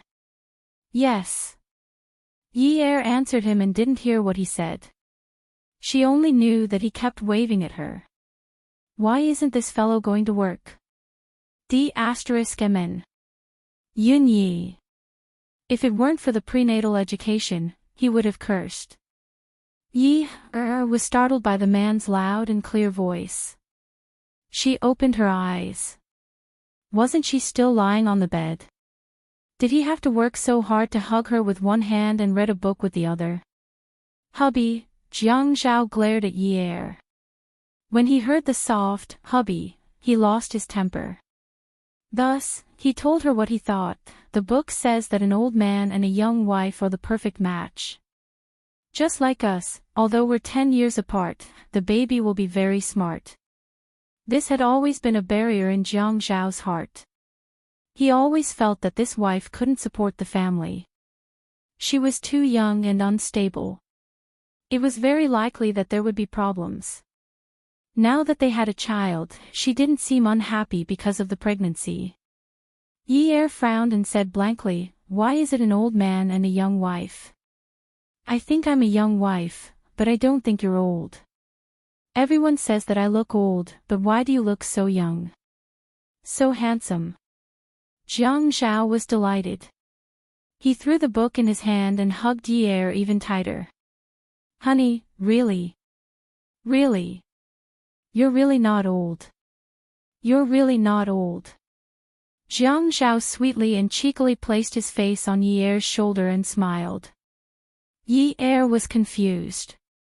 "Why are you so happy when I say you're not old? Didn't they say that an old man and a young wife is better?" Jiang Zhao's face stiffened. He coughed awkwardly and sat up. "I'll go downstairs to cook wontons for you. Sleep for a while more. I'll wake you up later to eat." Xia Qian was still doing her internship. In order to perform well, she went to work early in the morning. She cleaned her colleagues' desks and didn't let go of her superiors' desks. She had read a workplace guide before. The general idea was that it was important to be diligent in a unit. If you showed off too much, you would be easily ostracized. However, Xia Qian neglected that she didn't have anything to show off. It was a terrible thing to work hard in a unit like this, especially for a girl like Xia Qian who came to the office early in the morning to do odd jobs. They were all new colleagues, so they couldn't stand her servile nature.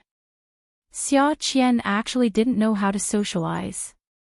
In order to show that she had helped her colleagues, she would often loudly count her contributions in the morning when there were many people or superiors around. "Xiao Wang, I helped you water your cactus." "Shaoli, your keyboard was too dirty. I helped you pat it and clean it again." "Xiao Zhang, I categorized the documents on your desk." "Xiao Zhao, I threw away the trash bag under your desk. There were a lot of snacks in it that would attract rats." "Director Qian, I cleaned the floor in your office." Xiao Xia, thank you." F*ck, my cactus is a cactus. Do you think it's a rose? If you water it every day, do you want it to bloat to death? How can I help you, Qian Qian? F*ck, how is my keyboard dirty? Busybody. Xiao Xia, I've really troubled you. Crazy woman, where did the documents offend her? Categorize. Now I can't even figure out how to categorize things. Qian Qian, thank you so much. Crazy woman, how dare she say that her trash bag attracted rats in front of her superiors? Is this woman a prostitute? Director Qian looked at Xia Qian with satisfaction. Xiao Xia, not bad. It's rare to see a young lady like you nowadays.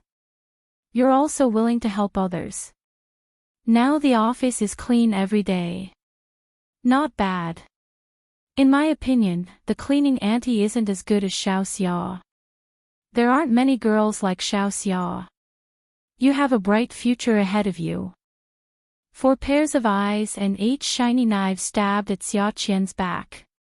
Director Qian continued, it seems that the cleaning auntie can be fired. Our TV station also needs to think of ways to increase revenue and reduce expenditure. Xiao Xia can do these things in the future. Xia Qian was waiting for the compliments happily, but who knew that Director Qian would say something like that? The smile on her face froze. She was so depressed that she wanted to die. The 4 people behind her laughed. None of them were happy. Qian Qian, we'll have to trouble you in the future. Yes, yes, yes. Qian Qian is really our TV station's little bee. Which young lady is like Xiao Xia these days? She's like a reincarnation of Lei Feng. Could it be that Comrade Lei Feng's soul has transmigrated into Xiao Xia's body? Xia Qian felt that her career had suffered a setback. She had been an intern for so long, and she was still an intern. Those who had good results had all been promoted. She clearly had a chance. It was just that after the incident at the swimming pool, her career had been progressing with setbacks. There were no setbacks, only more setbacks. Qian wasn't an idiot. At the end of the day, the main culprit was Qin Fian. Qin Fian. Xia Qianyan slumped in her seat. As soon as she heard Qin Fian's name, she saw a beautiful man's face in front of her. His skin was fair and rosy under the hot water. His muscles, his abs, his long legs, and the lump between his abs and his long legs. Wow! Xia Qian took a deep breath. She felt something warm flowing out of her nostrils. There was a fishy smell. That liquid flowed through her nose and flowed to her lips. Xiao Xia. What's wrong? You're having a nosebleed. You're having a nosebleed. Xia Qian's eyes widened. She pulled out 2 pieces of tissue and pressed them against her nose. Then, the thoughts that popped up in her head were always different from those of ordinary people. Beauty novel, Songshu 566. Chapter 732. God. I have a nosebleed. Do I have leukemia? I'm so young, how did I get such a disease? God, I just graduated from university, I haven't been promoted, I don't have a boyfriend, I'm still a virgin. How did I get such a terminal disease? She suddenly had a tragic thought. Even if she were to die, she had to kill Qin Fian before she died. Qin Fian was eating breakfast. Just as he drank the milk, he suddenly felt his nose itchy and uncomfortable. He couldn't tell where it was uncomfortable. Anyway. He quickly took a piece of tissue and covered his nose. Achoo! Brother, do you have a cold? Fei Yu also took a piece of tissue from the tissue box on the table. She stood up and walked to Qin Fian's side and helped him wipe his nose. Brother, wear more clothes. It's easy to catch a cold like this. Fei Yu looked at her brother who was wearing flashy pink. A shirt was a shirt. It was said that people who worked had to wear a shirt to look formal. Those who wore a t-shirt to work had no professional ethics. But her brother was wearing a shirt. His chest was bare and his muscles were exposed. She was speechless. Wearing this shirt on him, he had already lost his professional ethics. What are you talking about? I don't have a cold. This girl really knew how to meddle in other people's business. How could he not know if he had a cold? Besides, he exercised every day. How could he feel cold? I'm going to work. Eat slowly. I think someone will scold me. I've been scolding you every day. Why did you only sneeze today? Qin Rongfang didn't say anything. The porridge in front of him was still very hot. Now that the weather was cold, he didn't want to eat cold food. Eating hot food was more comfortable. He rolled his eyes at Qin Fian. Luckily, I'm not counting on you now. Look at how capable Zhao Zhao is. Little Yi is pregnant with twins. My Qin family has a descendant. Hurry up and get out of my sight. Grandpa, you're so petty. It's just giving birth. Didn't the news say that transsexuals are pregnant? Why don't I get my boyfriend to give birth to one for you to see? Qin Rongfang wasn't so angry at first, but when he heard Qin Fian talk about something he cared about so much and said it so unbearably, he picked up the bowl and threw it at Qin Fian. The old man's hand tilted, and the bowl flew towards Qin Fian. Qin Fian laughed and dodged, but the boiling hot porridge flew towards Fei Yu. Qin Rongfang. Fei Yu saw the porridge cessed. She gasped, her mouth open, her eyes wide. Suddenly, a shadow rushed over and hugged speechless in an instant. Boiling hot porridge sprayed all over the person's back. What are you doing here? The young man turned around and looked at Fei Yu. Qin Fian pulled the young man away and looked at Fei Yu. Are you hurt? Fei Yu tilted her head and looked at the young man behind Qin Fian.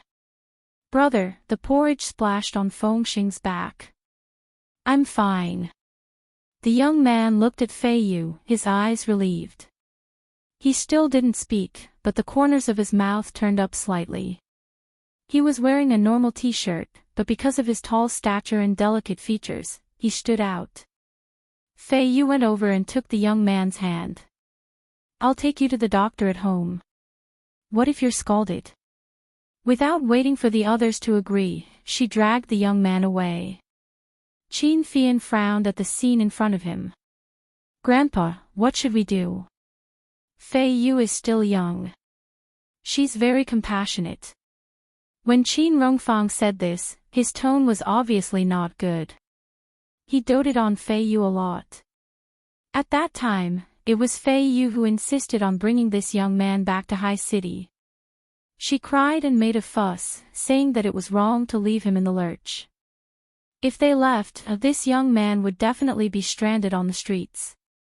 What would happen if he had no one to rely on? He was still a young man. What would happen if he committed a crime in the future? He promised her that if he brought this young man back, he could be a servant in the Qin family. Fei Yu even gave the mute boy a name, Feng Xing. She said that it was because he met them at the seaside that he was saved from death's door. There were many beautiful children in ordinary families. But this Feng Xing, he didn't speak normally and was very submissive. He didn't have the temperament of an ordinary child. At that time, he was so seriously injured. It was obvious that it was murder. She didn't know if it was a blessing or a curse to keep such a boy in the Qin family. Qin Fian looked at Feng Xing and felt a little uncomfortable. In his eyes, Fei Yu was engaged to the Pei family by marriage. Although she was still young, in a few years she would marry into the Pei family. No one could change that. But Fei Yu was too concerned about this Feng Xing. And this Feng Xing also seemed to pay special attention to Fei Yu. A boy who looked like he was only 17 to 18 years old. How could he be so scheming?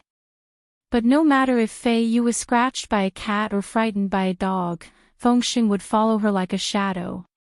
Like today's incident of blocking the porridge, if it was in the past, it would definitely be this older brother. But at that time, he didn't react. Feng Xing was clearly a servant, but he was paying attention to their every move. Just thinking about it made him panic. Fei Yu was usually well-behaved, sensible, and kind-hearted. This was something that everyone in the Qin residence knew. Fei Yu was good to everyone. She had been a nanny in the family for decades, and she was treated like her own granddaughter. She was a girl who was easy to fall in love with. Just by looking at her eyes, one would know that she would not harm anyone. Perhaps he was biased, but after 17 years of living together, he was not a person who was easily deceived. It was just like how his grandfather looked very kind, but in fact, he was an old fox. This could not escape his eyes. Qin Fian had a feeling that Fei Yu liked Feng Xing. At the beginning, it might have been sympathy. When he brought her back to High City, it might still be sympathy. But now, Feng Xing had helped her resolve danger time and time again.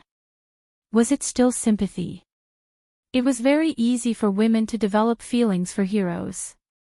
But no one could understand Feng Xing's emotions. He never said a word. If he was told to do something, he would do it obediently. Nodding his head was the most common action. Sometimes, when Feng Xing did things, there was a sense of accomplishment.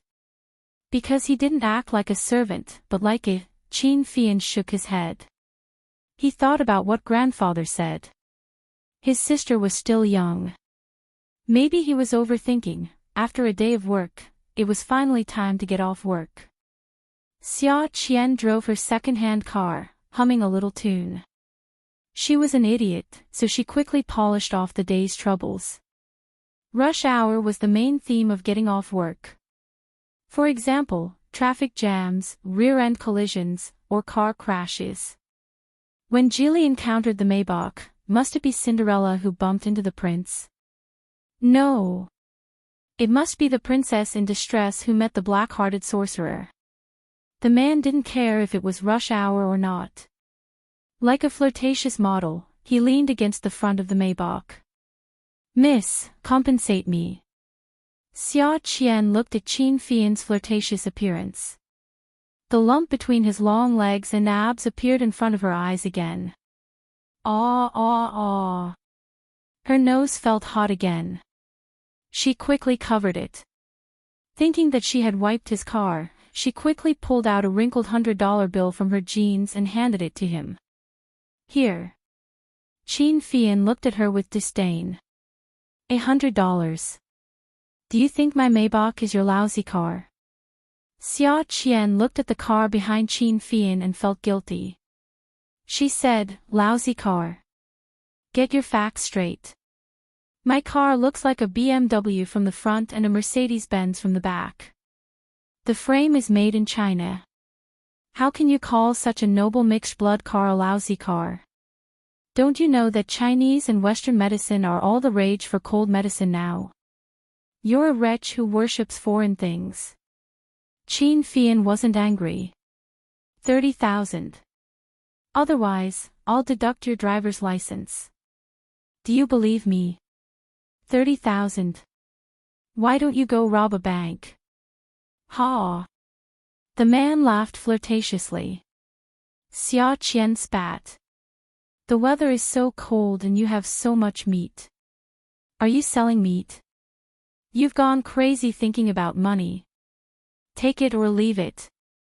Qin Fian looked at Xia Qian as if he was looking at dirt. If I sell meat, you won't be able to afford it. But if you sell meat, even if it's $1, you won't be able to sell it. So what if I sell meat? Even if we both sell meat, the value is, it's not the same. Xia Qian's self-esteem suffered a huge blow. But because of the price, she couldn't retort. Behind them, the loudspeakers were blaring. The road in front of Xia Qian's car was already very empty. She took a few steps forward and pulled open a man's collar. She threw the $100 bill in, turned around, opened the car door, and got in. Qin Fian was about to chase after her when Xia Qian quickly stuck her head out of the window. Flirtatious man, let me tell you. My car went to the junkyard during the day. My door handle was pulled by a very dirty cleaner who took out the garbage. Qin Fian's hand that was about to hold the car lock shrank back. Xia Qian took the opportunity to start the car and drive away. Qin Fian's naked body began to dangle in front of Xia Qian again. As she drove, she wiped the blood from her nose. Feeling the threat of death and despair, Xia Qian swore to herself that she would definitely *ck Qin Fian. If she didn't *ck Qin Fian, she wouldn't be human in her next life. But Qin Fian had a grudge against her. How could she successfully *ck him? Knockout drug? No. *king him while he was unconscious was simply too unexciting. She must *ck him with an unforgettable orange flower.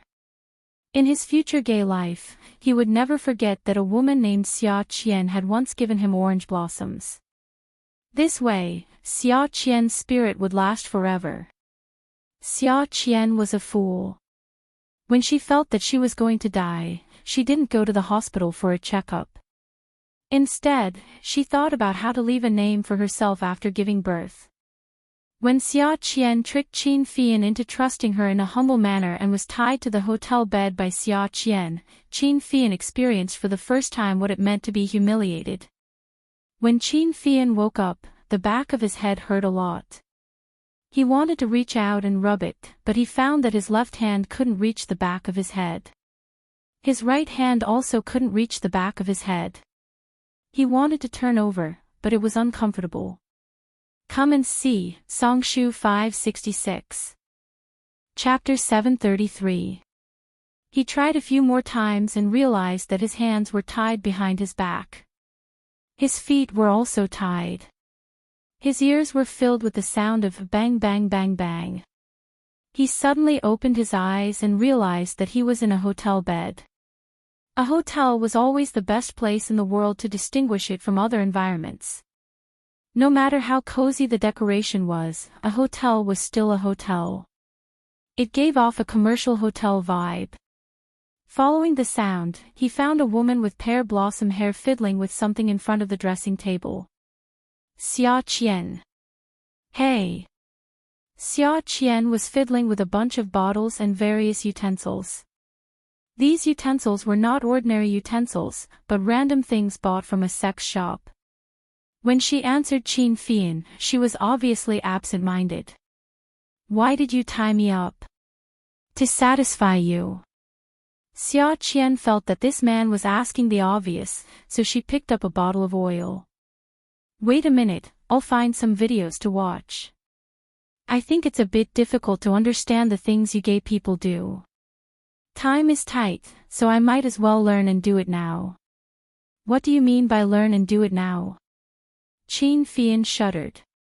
He finally recognized this woman's true nature. What humble acknowledgement of a mistake. What fawning. What grandpa, grandpa, grandpa, grandpa. He even said that he would help her bring something to the hotel. Now she knew that the box of things was clearly the tools on the table, and he had personally helped her bring them up. As soon as the things were put down, she picked up the stick and knocked him out. As the saying goes, a woman's heart is the most vicious. Only women and villains are the hardest to deal with. His hands were tied behind his back, and his feet were tied together. This way, he could bend his body more comfortably. He tried to untie the rope with his hands behind his back, but no matter how hard he tried, he couldn't find the knot. At this moment, Xia Qian said with some annoyance, popping orange flowers is too complicated. Look, I bought a lot of things, but they're too thick. I think it's difficult to put them in your orange flowers. Xia Qian, I'm warning you. Don't mess around. Qin Fian was born a beauty. At this moment, his face was dark and his eyes were sharp. Even though he was tied up, he still revealed a ferocious look as if he wanted to eat someone alive. Xia Qian shrugged her shoulders and spat. Then she deliberately patted her chest and shrank her neck. Yeah, young Master Fei Yan, I'm so scared.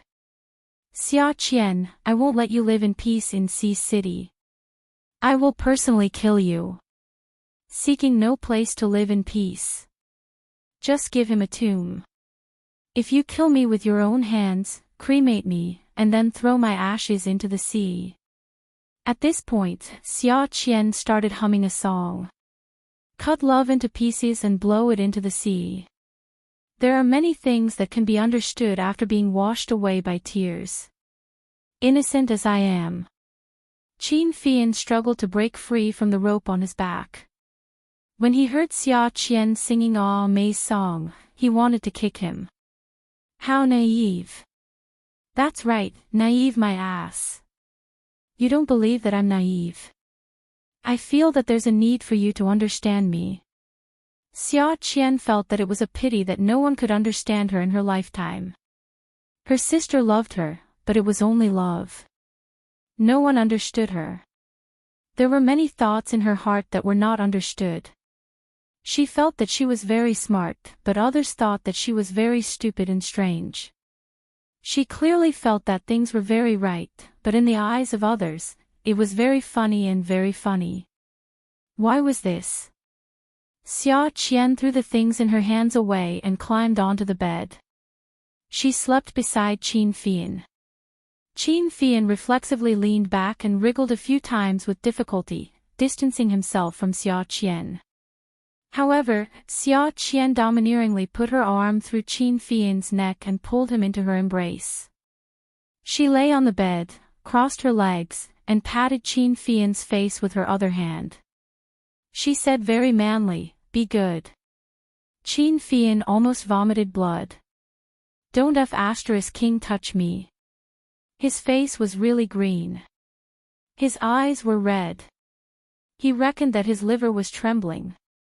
Xia Qian did not care about this. She felt that she was going to die. What was a dying person afraid of? At worst, you'll let me die a few hours earlier. Leukemia, God. It was scary just thinking about it. In TV shows and novels, when the protagonists got such a disease, they would hide it from everyone and bear the pain alone. Xia Qian felt that at this time, her sentiments had been raised to another level. This noble quality of thinking for others was not something that everyone had. Especially at her age, when she was young and beautiful. Who would be like her? She kept the sadness to herself and left the laughter to others. Xia Qian was almost moved by herself. So she used a little more strength in her arms. She still had the ability to deal with a man with 4 limbs tied up. Qin Fian was firmly fixed in Xia Qian's arms. No matter how much he wanted to resist, Xia Qian would not let go. Qin Fian. I want to talk to you about life. Talk my ass. I'm not interested. Let me tell you, if you don't untie me, you're dead meat. Xia Qian did not hear the threat and said to herself, hey, let me tell you, my sister is my uncle's daughter. She's really good to me and always gave in to me. When I was in junior high, I was much uglier than I am now. My body was full of scars and my classmates laughed at me. She stole second aunt's gold bracelets, gold necklaces, and gold rings and sold them. With the money from selling the jewelry, she found some hooligans in our town and beat up all the classmates who laughed at me and bullied me in school.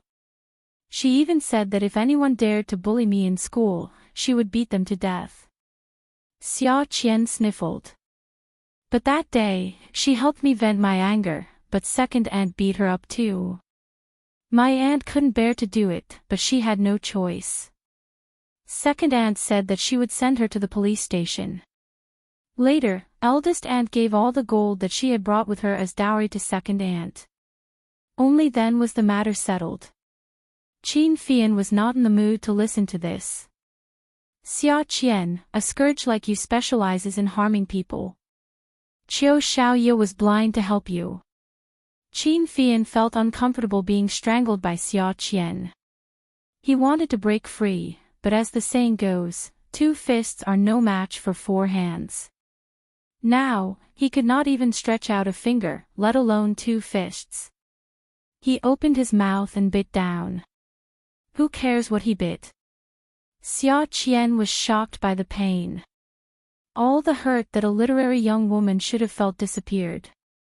She reached out and pinched the beautiful man's chin and moved away from herself. She really wanted to draw a turtle on his face or deform it, so that when she looked at a man's face, she would not feel that it was a mistake to be born a woman. The pain in her chest was still there. Fortunately, she was wearing a thick bra with a thick sponge cushion. Was this the help of a flat-chested woman? If a big-chested woman was wearing Luss's thin bra, she would have lost half her breasts after being bitten by this beast. Faced with another enemy, Xia Qian said sternly, Qin Fian. You son of a b*tch. Last time, you took off my clothes and tried to molest me. At that time, I saw your naked body, so we called it even. But now, you're trying to molest me again. How dare you lick my breasts? Qin Fian's mouth was wide open. He couldn't even muster the strength he wanted to muster. Did he hear wrongly? He wanted to molest her. Bah! Also, the woman had said lick, not bite. But he clearly used the word bite. Why are you opening your mouth so wide? Do you want me to kiss you? Why would I kiss you? You're a homosexual. You've kissed a man before, and you want me to kiss you? In your dreams. Xia Qian roared righteously. She looked at the beautiful man's face in her hand. Wow, this mouth is really good. What a seductive little bottom. The heavens are really messing around. It's a pity for such a man to be a bottom. It's a waste of a heavenly gift. How can he be a bottom with such muscles? Her hand was pinched on Qin Fian's face. It was as if her hand was stuck between his teeth, so it was impossible for him to close his mouth even if he wanted to. Qin Fian looked at Xia Qian's perverted eyes and shuddered again. His almond-shaped eyes widened and he looked back. He wanted to kick someone. He wanted to kick someone. He wanted to kill someone. What was this woman doing? She wanted to kiss him. If she dared to kiss him, he would kill her today. The face of the woman in front of him was getting bigger and bigger, getting closer to him. Xia Qian was sucking on Qin Fian's lips. Her tongue reached into his mouth for a moment and then escaped. Qin Fian closed his mouth and was about to bite Xia Qian's lips. Xia Qian knew that she was in danger. She kissed him a few times and quickly ran away. She didn't forget to laugh at him. Look at you. It's not your first time kissing. Why are you so shy? Qin Fian thought about the stinky tofu from last time. He closed his eyes and took a few deep breaths. When he opened his eyes again, he narrowed them. There was an ominous glint in his eyes. He gritted his teeth and said, Xia Qian, remember this. You provoked a man called Qin Fian today. Xia Qian wasn't afraid. She was going to die. What was there to be afraid of? She kissed Qin Fian's face and deliberately swept more saliva on his lips. She even kissed him on the cheek. Then, she smeared it all on Qin Fian's face. She chuckled.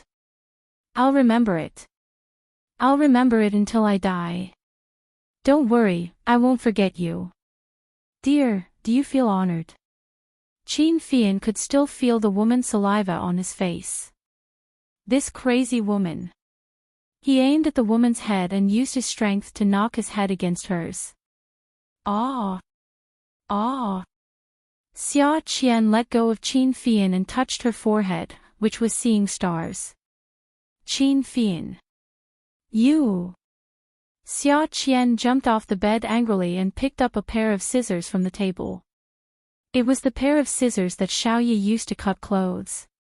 She crouched in front of Qin Fian and waved it. Qin Fian. Do you see? Scissors. Our game has begun. Asterisk asterisk asterisk scissors. Scissors. What was this crazy woman trying to do? Qin Fian had a very bad feeling. If she put scissors on a man's body and said that she wanted to use it, the thing she cut would be hair-raising. Xia Qian held the scissors and approached Qin Fian. Don't move. I'll cut your flesh later. If you move on your own, I won't care if you bleed. Awesome novel, Songshu 566. Chapter 734. Qin Fian really didn't dare to move. Don't move, Qin Fian. Let me tell you, you're the most shameless. You actually grabbed my dress and tore it. That's too much. Think about it. My dress is so expensive. It's custom-made.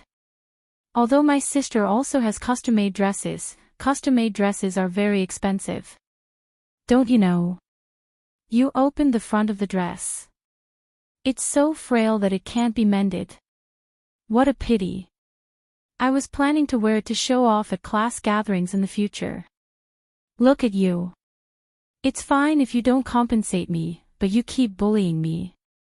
Xia Qian picked up the corner of Qin Fian's trousers, aimed the scissors at the mouth, and cut down. She cut a small hole, then put the scissors down. She pinched both sides of the opening with her hands and pretended to tear it. She looked at Qin Fian, who had been burning her with hatred, and said, I'm going to pay you back today. What you did to me, I'm going to do to you. Today, I'm going to tear your clothes. Humph, Qin Fian snorted coldly and exhaled. Fortunately, she was only tearing his clothes. He ignored her for the time being and thought of a way to break free from the rope. Xia Qian forcefully tore open Qin Fian's trousers. She stopped after tearing a section. It was not coherent. She tore until she reached his groin. Then, she threw away the fabric, revealing his long legs. One leg was wearing casual trousers, and the other was lying there beautifully. Looking at the torn fabric, his white skin, and the way he was tied up, it really looked like he had been cruelly defiled. She couldn't bear it, she couldn't bear it. Xia Qian felt her heart soften again. Looking at the man's legs, she swallowed her saliva and started to cut the other trousers. Both legs were exposed. This was the most beautiful beggar, right? Dressed so shabbily. If Qin Fian stood up, such elegant trousers would definitely be very sexy. Xia Qian rubbed her face. She simply used the scissors to cut deeper, directly cutting the waist of the trousers. This was great. The man was wearing a pair of bullet underwear, and the thing in his pocket was a big and bulging bag. It was not that she had not seen him take a bath that day. Her eyes suddenly seemed to have X-ray vision, and she saw a black forest and something. She's too pure. I don't know what to say. For the time being, I'll just give her a written name. JJ. Qin Fian bent his body and bent his legs to avoid Xia Qian's perverted appearance. Xia Qian. You're not allowed to look. It's not like I haven't seen it before. How can you be so shameless? When have I ever cared about my face? Why did this conversation sound so familiar? Qin Fian was speechless. That's right. Since when did she care about her reputation? She dared to push him back into the swimming pool and pull off his pants in front of everyone. Thinking about it from the beginning to the end, he really felt very hurt. Saber wanted to see it coming. After cutting Qin Fian's pants and clothes, Qin Fian was left with only a pair of underwear. His hands were tied behind his back, and his legs were tied. Such a fair and beautiful man. She really could not bear to ravage him. Qin Fian, I've now cut off all your clothes and pants. I've avenged you for ripping off my clothes. Xia Qian put the scissors back on the dressing table and returned to the bed. She lay on her side, supported her head with one hand, and made herself look at Qin Fian. Now I want to take revenge on other things. Xia Qian. Qin Fian could no longer predict what Xia Qian was going to do. He could only grit his teeth and call out Xia Qian's name word by word. Last time, you were not gentlemanly. You actually wanted to throw me down from such a high place. My back was bruised from the water for a few days. You made me not dare to tell my sister for many days. You scum. If I don't throw you down today, I'm not Xia Qian. As Xia Qian spoke, she pushed and shoved Qin Fian towards the bed. The man was tall and strong. Xia Qian used a lot of strength to push him to the side of the bed. Only when the man was pushed to the side of the bed did she smile evilly. Qin Fian did not care. There was a carpet in the hotel, so it would not hurt much. When he was kicked off the bed, bang. Damn. Why was the ground so hard? So cold. He tilted his head to look. Magnetic tiles. Only then did he realize why he could feel that it was a hotel. This hotel was definitely below 2 stars. It showed the tackiness of a low-class hotel everywhere. His body was bare, and the magnetic tiles were cold. So dirty. Qin Fian fell to the ground. He wanted to sit up, but Xia Qian kicked him to the ground. As soon as he sat up, he was kicked to the ground again. Xia Qian. If you have the ability, kill me here today. Otherwise, I'll tell you, I'll make you feel that living is the most painful thing in the world. Okay, I'll tell you. You must let me know what it feels like. Xia Qian sat on the edge of the bed. One of her white feet stepped on Qin Fian's chest, not allowing him to stand up. She crossed her arms, trembling proudly, and raised the corner of her eyebrows. To be honest, Xia Qian felt that although she was called stupid by others, no one could bear to humiliate her in front of her, let alone hurt her. The incident at the swimming pool last time was really unforgettable. Therefore, her hatred for Qin Fian was especially deep. People said that when a person was about to die, his words would be kind. However, she did not want to be a kind person.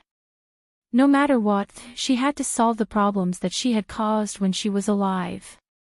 She did not want to be depressed in the netherworld. In her next life, she swore that she would not be called stupid by others. Don't think that she did not know that those people secretly laughed at her for being stupid. Didn't they think that she was stupid? If she was stupid, how would she know that her sister was good to her? If she was stupid, why would she go to Yi Er and ask Jiang Xiao to introduce her to a job instead of her sister? If she was stupid, why would she work part-time as a waitress in a place like Highway Restaurant? Now that she was no longer working there, people kept calling her to go back to work and even gave her a raise. Many customers said that they were asking why the girl named Xia Qian was not there anymore. She was not stupid at all. Humph. Stepping on Qin Fian's chest, Xia Qian said carelessly, "Well, Qin Fian, you scum. Let me tell you, I was just taking revenge for you throwing me into the pool. This is considered light. The conditions here are poor and simple. It's just a formality to satisfy my vanity. But you called me a cement board. I still have to take revenge. Don't you know that it's not good to say that a woman's breasts are small, just like a woman saying that a man's penis is small?" Xia Qian glanced at Qin Fian's lower abdomen. Qin Fian bent his legs even deeper to cover his private parts. "As for me, I just want to see how big yours can be. What right do you have to laugh at my small breasts?" Xia Qian said as she stood up, walked to the other side of Qin Fian, and squatted down.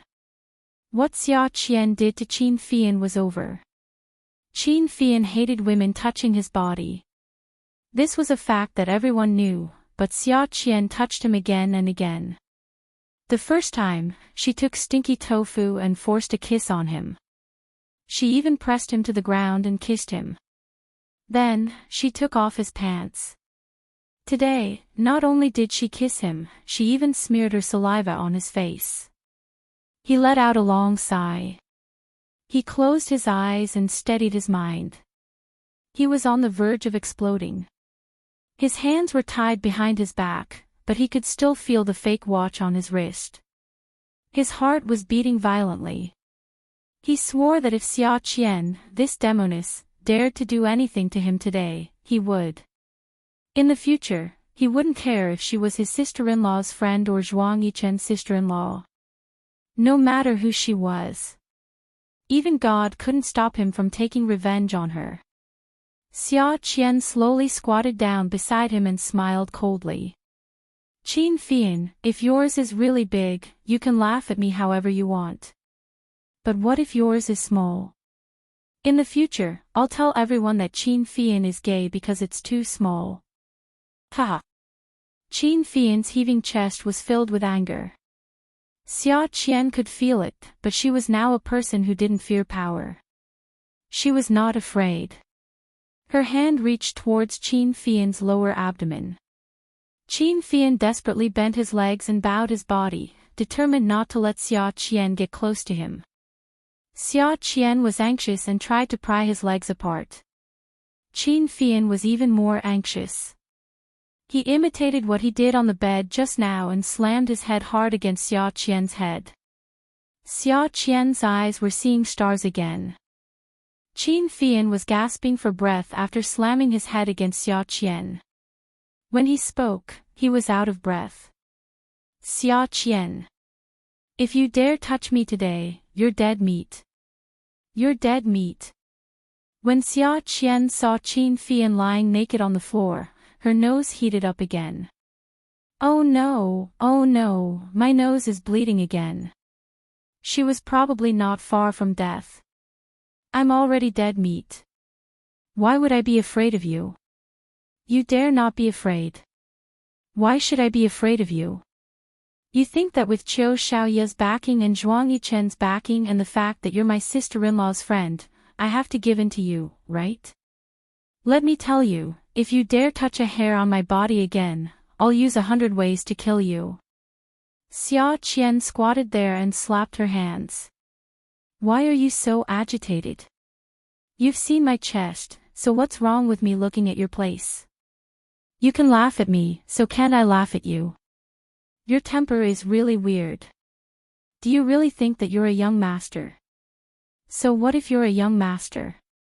Do you think that a young master doesn't have to take responsibility after seeing a virgin's chest? Dream on. Do you think that my chest is for show? Asterisk asterisk asterisk Xia Qian did not go to Qin Fian's front to pull off his pants. Instead, she grabbed Qin Fian's waist and pulled it down. The first time Qin Fian had the thought of killing himself was when Xia Qian touched, scratched, and used condoms to make his second brother stand up majestically. Xia Qian. I'm going to kill you. You bastard. Ah, Qin Fian, what's wrong with your brother? Why is he so fangirled? You're not a virgin, are you? Oh, but you're a bottom. You're probably not a virgin anymore. What a pity, your bottom thing is so big. Qin Fian looked at the bed frame in front of him. It was made of wood. He wanted to crash into it without hesitation. He had died 100 times, but he also wanted revenge. Attention, Hongcha 866. Chapter 735. Xia Qian was a fujoshi who had read countless doujin novels and manga. She was very familiar with gay men. She was curious. Being reserved and shy had nothing to do with her. It was about how to make a little bottom feel good. Xia Qian took a bottle of massage oil from the table. Qin Fian kept resisting. In the end, Xia Qian found a belt and tied his knees. This way, it would be very difficult for him to move. Only then could Xia Qian continue her shameless behavior. Xia Qian took a cotton swab dipped in oil and applied it to Qin Fian's anus in disgust. Qin Fian had no strength to scream. Xia Qian, I swear I'm not human if I don't kill you. Xia Qian did not answer his question. I will serve you well. Xia Qian, just you wait. What you gave me today, I will return 100 times more in the future. Hey, petty. Just because I'm not your boyfriend. Don't tell me you have a fixed partner. It can't be, right?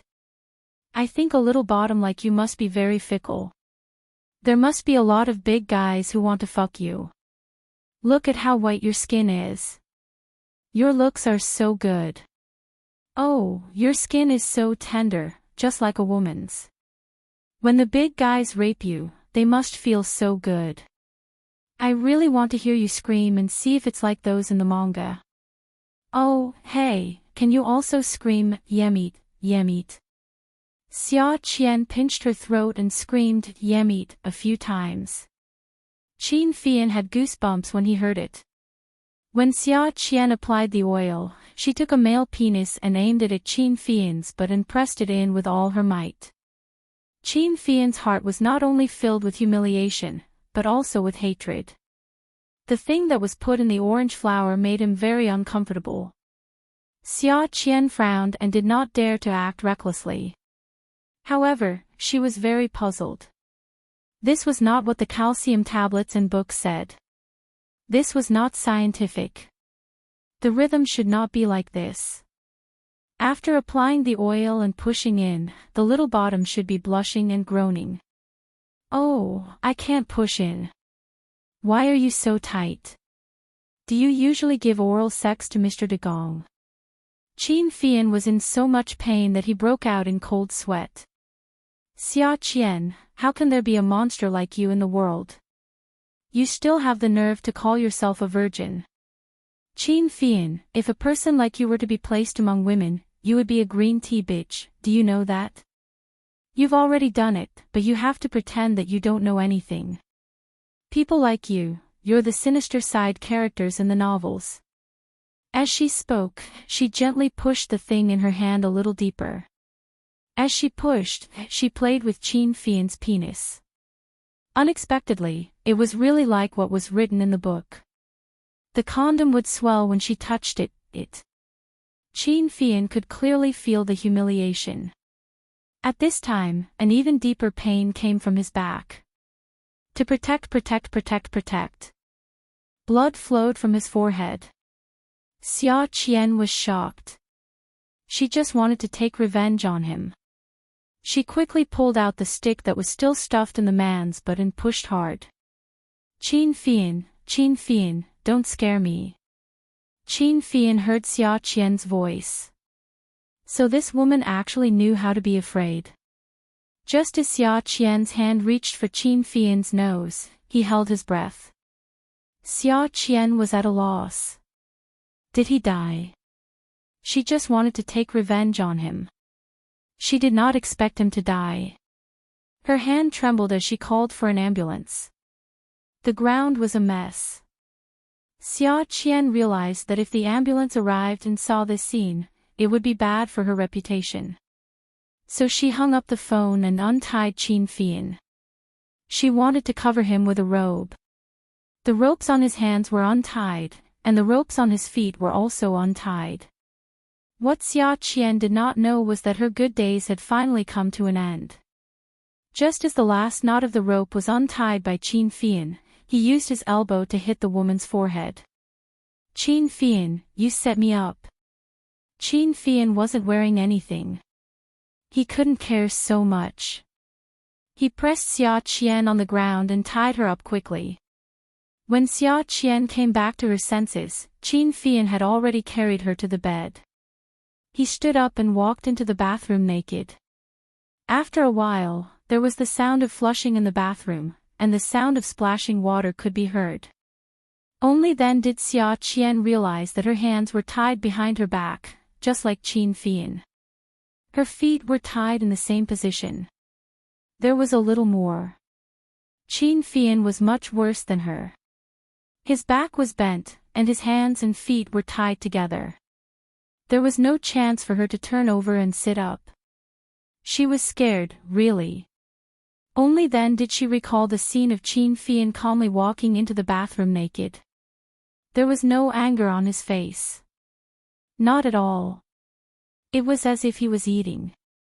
His expression was calm, and his posture was relaxed. Her heart was beating very fast, as if there was a ghost behind her. After Qin Fian came out of the bathroom, he had a scarf wrapped around his waist. His perfect figure was standing at the head of the bed. Xia Qian looked at Qin Fian. At this moment, Qin Fian had already put on his glasses. A gentle and beautiful man. Look at his smile. His smile was so warm and kind. He was simply a harmless little teddy bear. Qin Fian's smile was just as Xia Qian had imagined. It was not bad at all. It was very gentle. He asked Xia Qian softly, Qian, do you think I'm handsome?" Xia Qian's saliva was stuck in her throat. She was not used to it, and her face turned red. Goosebumps appeared all over her body. It was too scary. Handsome. At this moment, she did not dare to say that he was ugly, right? She only remembered that he said that she was going to die. Now she still liked to die slowly. Leukemia was not poisoning, so she would not die so quickly.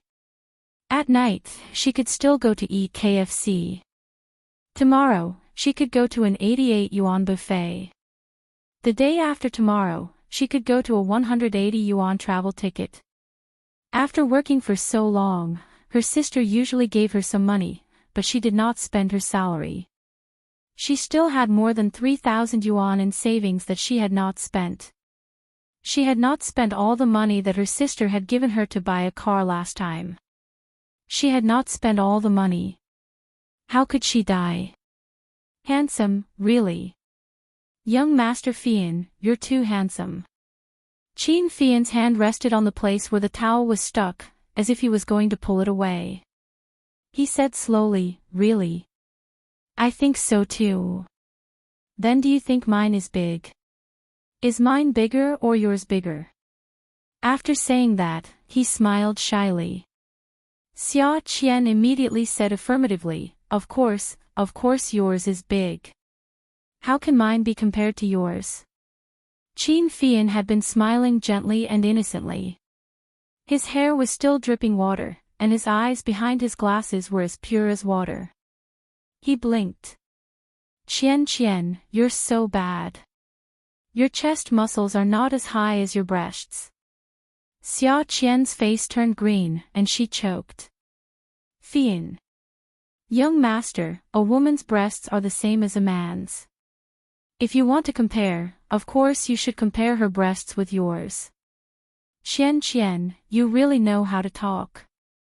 Qin Fian kept calling her Qian, and it made Xia Qian's hair stand on end. She did not see him being fierce, and there was no hypocrisy in his eyes. He was blinking innocently, and the corners of his mouth were not crooked. He was smiling sincerely. But look at his hand on his waist. It was obvious that he wanted to remove the towel. That action felt very uncoordinated.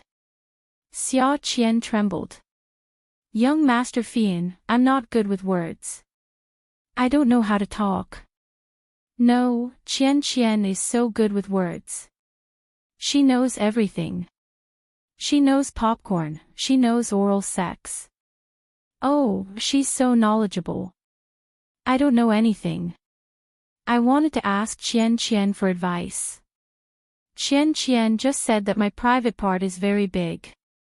Let me show you again, okay?" The moment Xia Qian heard the words, popcorn, oral sex, she was reminded of the harsh words Qin Fian had shouted when she was teaching him a lesson. She really wanted to kneel on the ground and bow to Qin Fian, but she could not. No, he couldn't do it. He could only howl, "Sir, please spare me. I won't dare to do it again. I beg you, please let me go. Don't talk to me in such a tone." Qin Fian chuckled. "Naughty, you're so naughty." His smile was so charming that it made one's bones melt. "I still think Qian is more adorable when you're like that.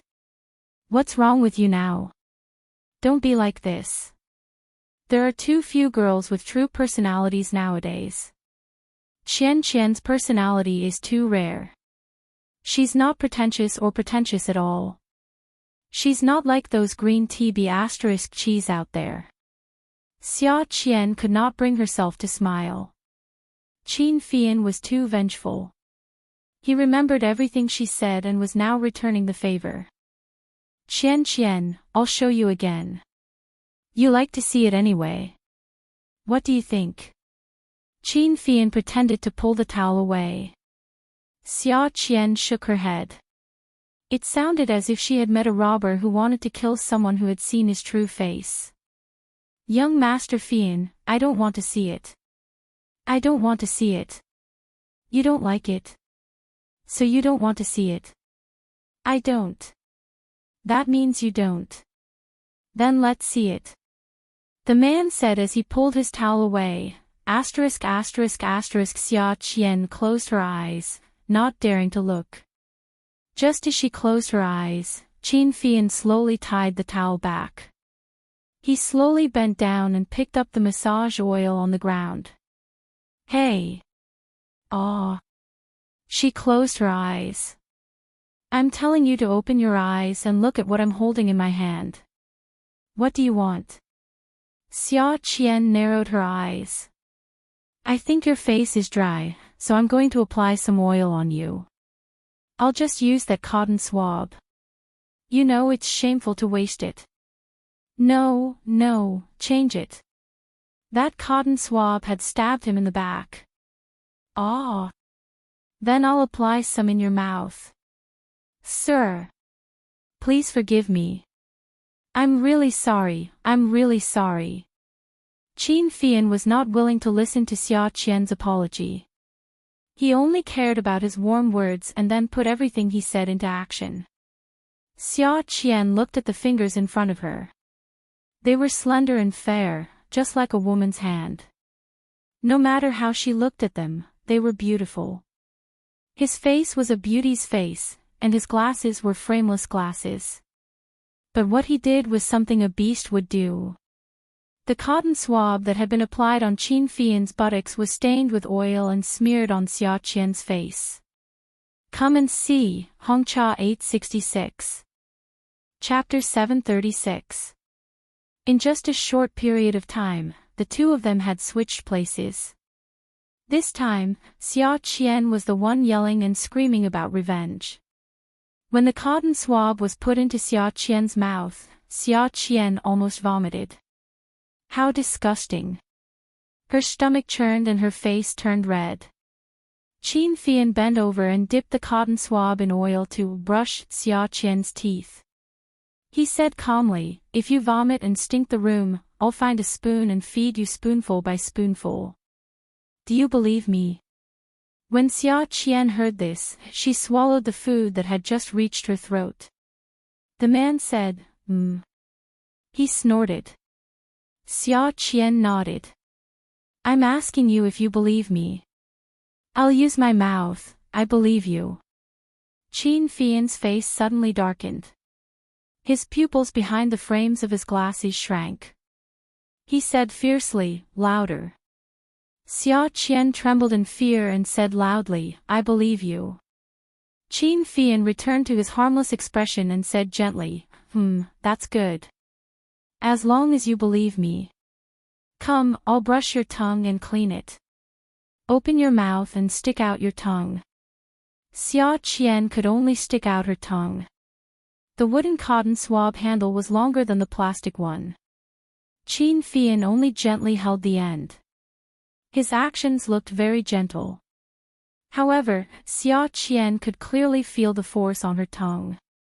What was worse was that the cotton swab was going straight down her throat. She couldn't resist and immediately bit the cotton swab. However, the man turned the cotton swab. The sensitive part of her throat was brushed and she had the urge to vomit just now. Ugh! The man immediately pulled the cotton swab out and pulled a pillow over the woman's mouth. He used force to block it. "I said, if you dare to vomit, I'll use a spoon to feed you clean. You don't believe me, do you?" 10,000 alpacas galloped in Xia Qian's heart. This beast, he did it on purpose. F***CKU. However, her mouth was firmly sealed and she couldn't curse even if she wanted to. Qin Fian knelt on the bed with one leg. He held the cotton swab in one hand and used the pillow to cover Xia Qian's mouth with the other. "Have you swallowed it?" Xia Qian glared at Qin Fian. Was this guy trying to change his expression? But she really didn't dare to do anything to him now. After hesitating for a long time, her expression changed again and again. She looked terrible. He nodded slowly. When he loosened his grip, she would vomit on him. "Swallowed?" He said with a nasal voice. Qin Fian smiled. "If you dare to trick me, I'll strip you naked and hang you at the exit of Haiqing's toll booth. I'll also hang a sign for you that says, Qiu Xiaoya's sister. Even if you kill yourself, I'll make sure you embarrass your sister." Qin Fian quickly deduced from Xia Qian's words that Xia Qian wasn't fearless. She cared a lot about Qiu Xiaoya. Sure enough, he saw the woman's eyes widen like copper bells, and then she swallowed hard. She heaved a sigh of relief and threw the pillow away. "All right, you're tired too. Let's play something else." "Qin Fian, you're bullying a woman. What kind of person are you?" "Xia Qian, what kind of woman are you?" "Ha!" The scissors in the man's hand were shining brightly. He fiddled with the scissors in his hand and stared at the scissors in a daze. "Let's cut the jeans first, then the top, then the bra, and finally the underwear. How about it?" Xia Qian finally realized how much she had gone overboard. But she was a woman. How could she be like this man who had a towel wrapped around his waist and was abusing her? You're shameless. I'm a woman. How could you do this? Qin Fian bent down with a smile. He pointed the scissors at Xia Qian's folded pants and started cutting. Forget it. It's not like this is the first time I've seen you. Last time at the hotel entrance, I saw it very clearly. It's not like we don't know each other well. Since I've already seen it, what's wrong with seeing it again? Also, didn't you just say that I'm a virgin? Do you think that a virgin's dick would be so casually shown to others? Do you think I saw it for nothing? It's so sad for a man like you to have such a big heart. You're right. It's sad for a man like me to have such a big heart. But aren't I gay? There's still a difference. Xia Qian was speechless. Jeans were not as thin as casual pants and were difficult to tear. Qin Fian felt that there was no need to find something for himself to do, so he just cut all the way to the bottom of the woman's thigh, revealing the milky white cotton underwear inside. He buried his head in cutting the second pair of pants. Xia Qian screamed, "Oh! You're shameless. When have I ever been shameless?" God, why did this conversation sound so familiar? Did he really have to return everything to her like this? What about that thing just now? The one that stabbed him. Xia Qian's clothes were all cut off and thrown everywhere. She didn't want to wait for leukemia to act up and die. She wanted to be like Qin Fian just now and fight for life with death. But she was on the bed now. Where was she supposed to go? Besides, she was tied up in a very difficult position. Her hands and feet were tied together, so she could only tilt her head back. There was no way she could hit the wall. Xia Qian had a pure pear blossom hairstyle. Her face was covered with loose hair, and her face was covered with oil. Her hair was all stuck on her face, and it was particularly uncomfortable. In order to see the frightened expression on her face, Qin Fian picked up the cotton swab that had been thrown away on the ground and slowly parted her hair. Her shiny face was exposed. It was very funny. Qin Fian stood by the bed with a towel wrapped around his waist and laughed. Xia Qian, what did I say just now? I said I'll pay you back 100 times. But I don't usually do things the normal way.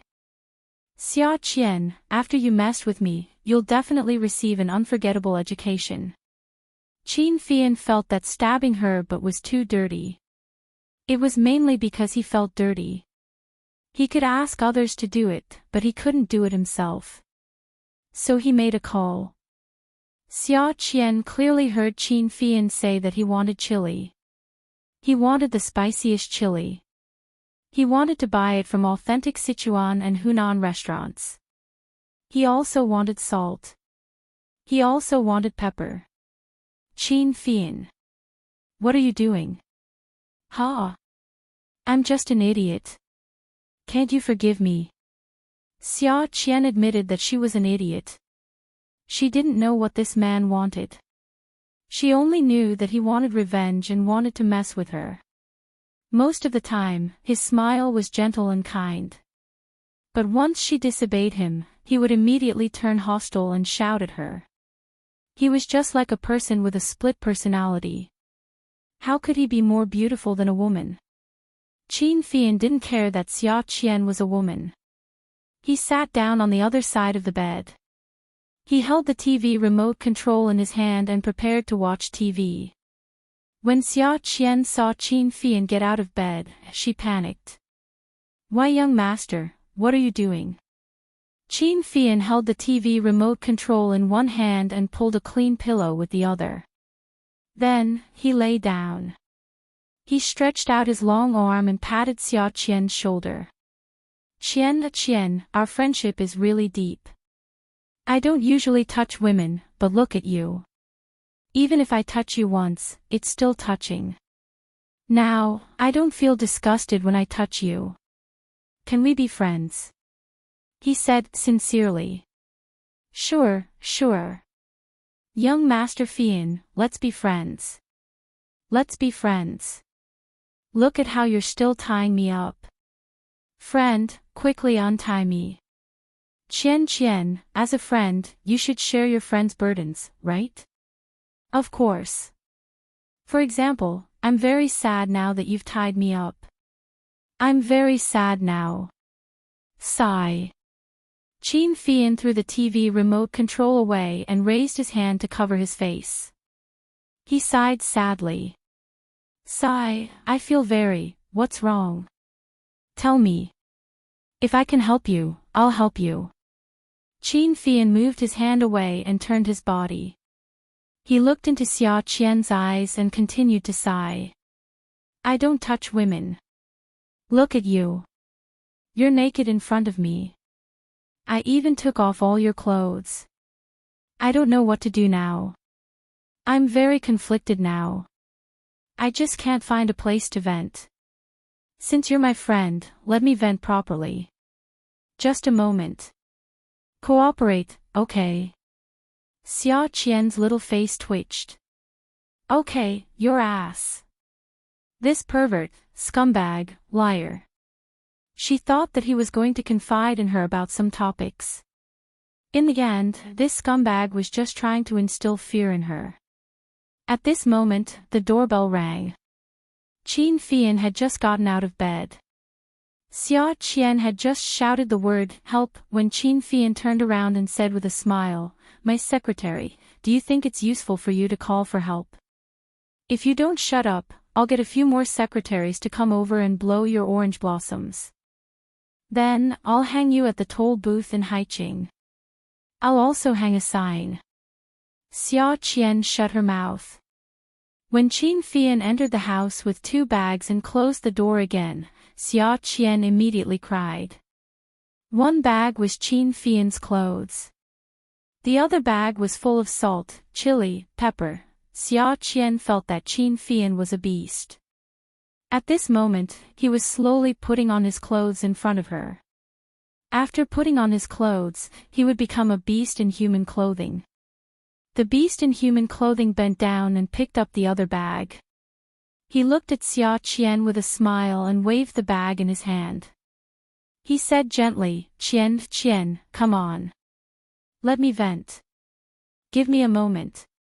Although Xia Qian was naked, just like when she stripped off Qin Fian's clothes, she still let her fear overcome her shame at this time. Xia Qian was a fool, so she wasn't that afraid of many things. Other than being afraid of ghosts, her reaction to other things was always half a beat slower than others. Even though she was half a beat slower than others, Xia Qian was still scared at this moment. She was so scared that she cried and begged Qin Fian with all her might. Qin Fian blocked all the sounds outside his ears. He took off his fake watch and carefully put it in his trouser pocket.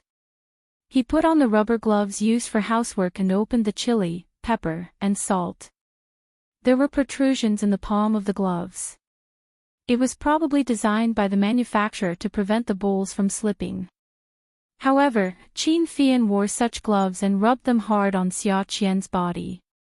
What did it mean to have tender feelings for the fairer sex? Qin Fian never had such an idiom in his eyes. He had always been patient with Xia Qian. If it weren't for Zhuang Yichen and his sister-in-law, he would have dealt with Xia Qian long ago. However, this woman didn't seem to appreciate it at all. She took an inch and wanted a mile. A powerful novel, Songshu 566. Chapter 737. Even if the woman he massaged was always crying and begging for mercy, he could still make himself unable to hear her voice at all. He hated women who cried the most. Qian was ashamed of everything. Women should always be smart, witty, humorous, kind, and cute. Xia Qian was definitely not a woman. Qin Fian was not sexually assaulting Xia Qian, he was purely massaging her. When her legs were red, he began to rub her stomach, then her chest and arms. Finally, he loosened the ropes around her hands and feet and began to scrub her back. Qin Fian used a lot of strength, but his words were gentle and touching. Qian, how's my technique? It's many times better than those Thai masters, right? Young master, I'm wrong, please forgive me. Xia Qian could no longer scold Qin Fian. She had never encountered such a situation and had no idea what this man was trying to do. When Qin Fian bent down to rub Xia Qian's back, there was a large piece of flesh on her back. It was wrinkled and disgusting. He didn't pay much attention to it just now. He frowned. The scar on your back is really ugly, but the rest of your body is fine. My sister said that my back is full of burns. I've been getting skin grafts every year, and now there's only this one left. Young Master Fian, please stop rubbing. I don't know if the grafts will spoil. 55555 Xia Qian sobbed and pitifully tried to gain sympathy. Qin Fian did not like people who had plastic surgery. He looked at her back in disgust. Skin grafts. You actually had plastic surgery. You used to be very dark, but now you're so white. Xia Qian really wanted Qin Fian to be merciful. I've had plastic surgery before too. Don't rub it on my face. My skin is not, mostly my own. Young Master Fian, please don't, rub it on me. But the more Qin Fian heard Xia Qian say not to rub her face, the more he rubbed on her face. Qin Fian pinched the woman's chin with a pair of plastic gloves. Where have you had plastic surgery? Xia Qian confessed truthfully, I used to have double eyelids. I used to have very fat single eyelids. Qin Fian stared at Xia Qian's eyes. Fat single eyelids. It's gone. Xia Qian was afraid that Qin Fian would be disappointed, so she said, that's all. The rest of the wounds are just skin grafts. Oh, burns. Qin Fian's hand paused, and then he continued to immerse himself in his work. She applied some water on Xia Qian's body and rubbed it again. Sprinkle salt and rub. He rubbed all the chili peppers on her body and finally stuffed all the chili peppers into her anus. When he was done, he saw that the woman on the bed had no strength to scream. Her whole body was burning red, and he felt so good. Xia Qian's body was burning with pain. Every part of her body felt like it was being burnt. She no longer scolded or begged for mercy. Her consciousness was getting blurry. Her body was on fire. Every inch of her body was on fire. She couldn't see her whole body turning red. She could smell the burning smell. There was an 11 or 12-year-old girl with a ponytail standing in a courtyard house in a village in horror. The large beams of the house had collapsed. The beams had been burned black by the fire and had cracked into turtle shells. The surroundings were filled with thick smoke, making it difficult for people to see clearly.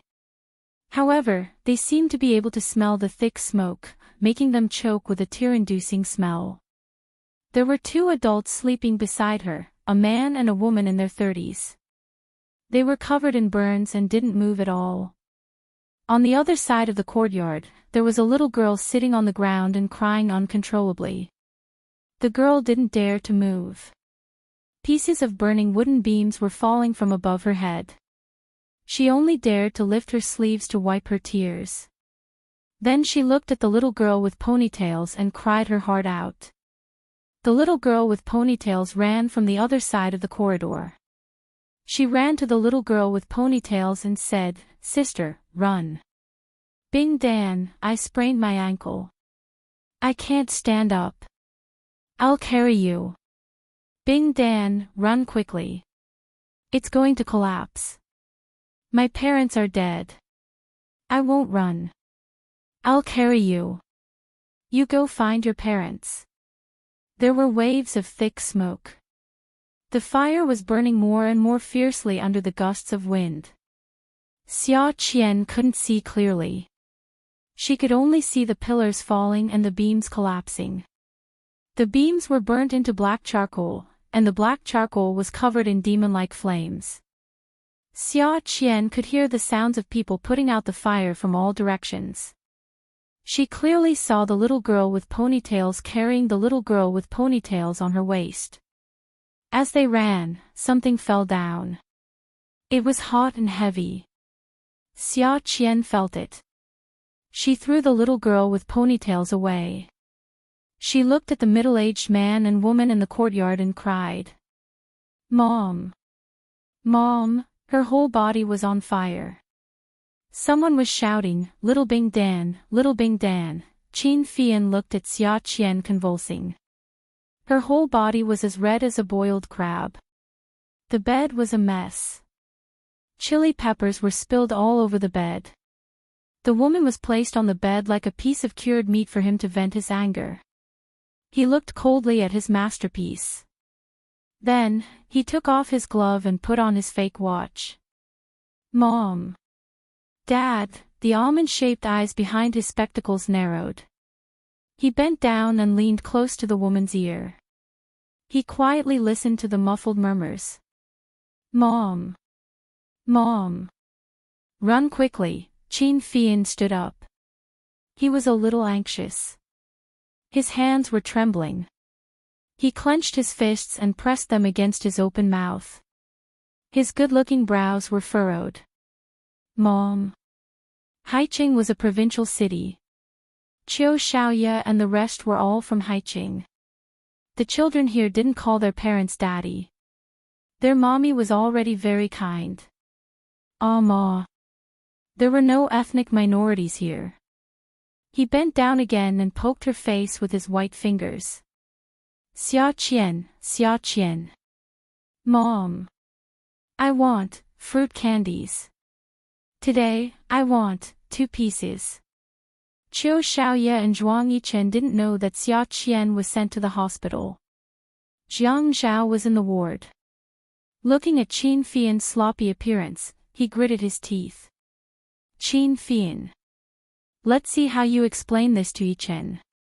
You know that Qiu Xiaoye treasures her sister like her own life. Just wait for Qiu Xiaoye to fight with you. Hey, brother, be fair. I'm just taking revenge on her.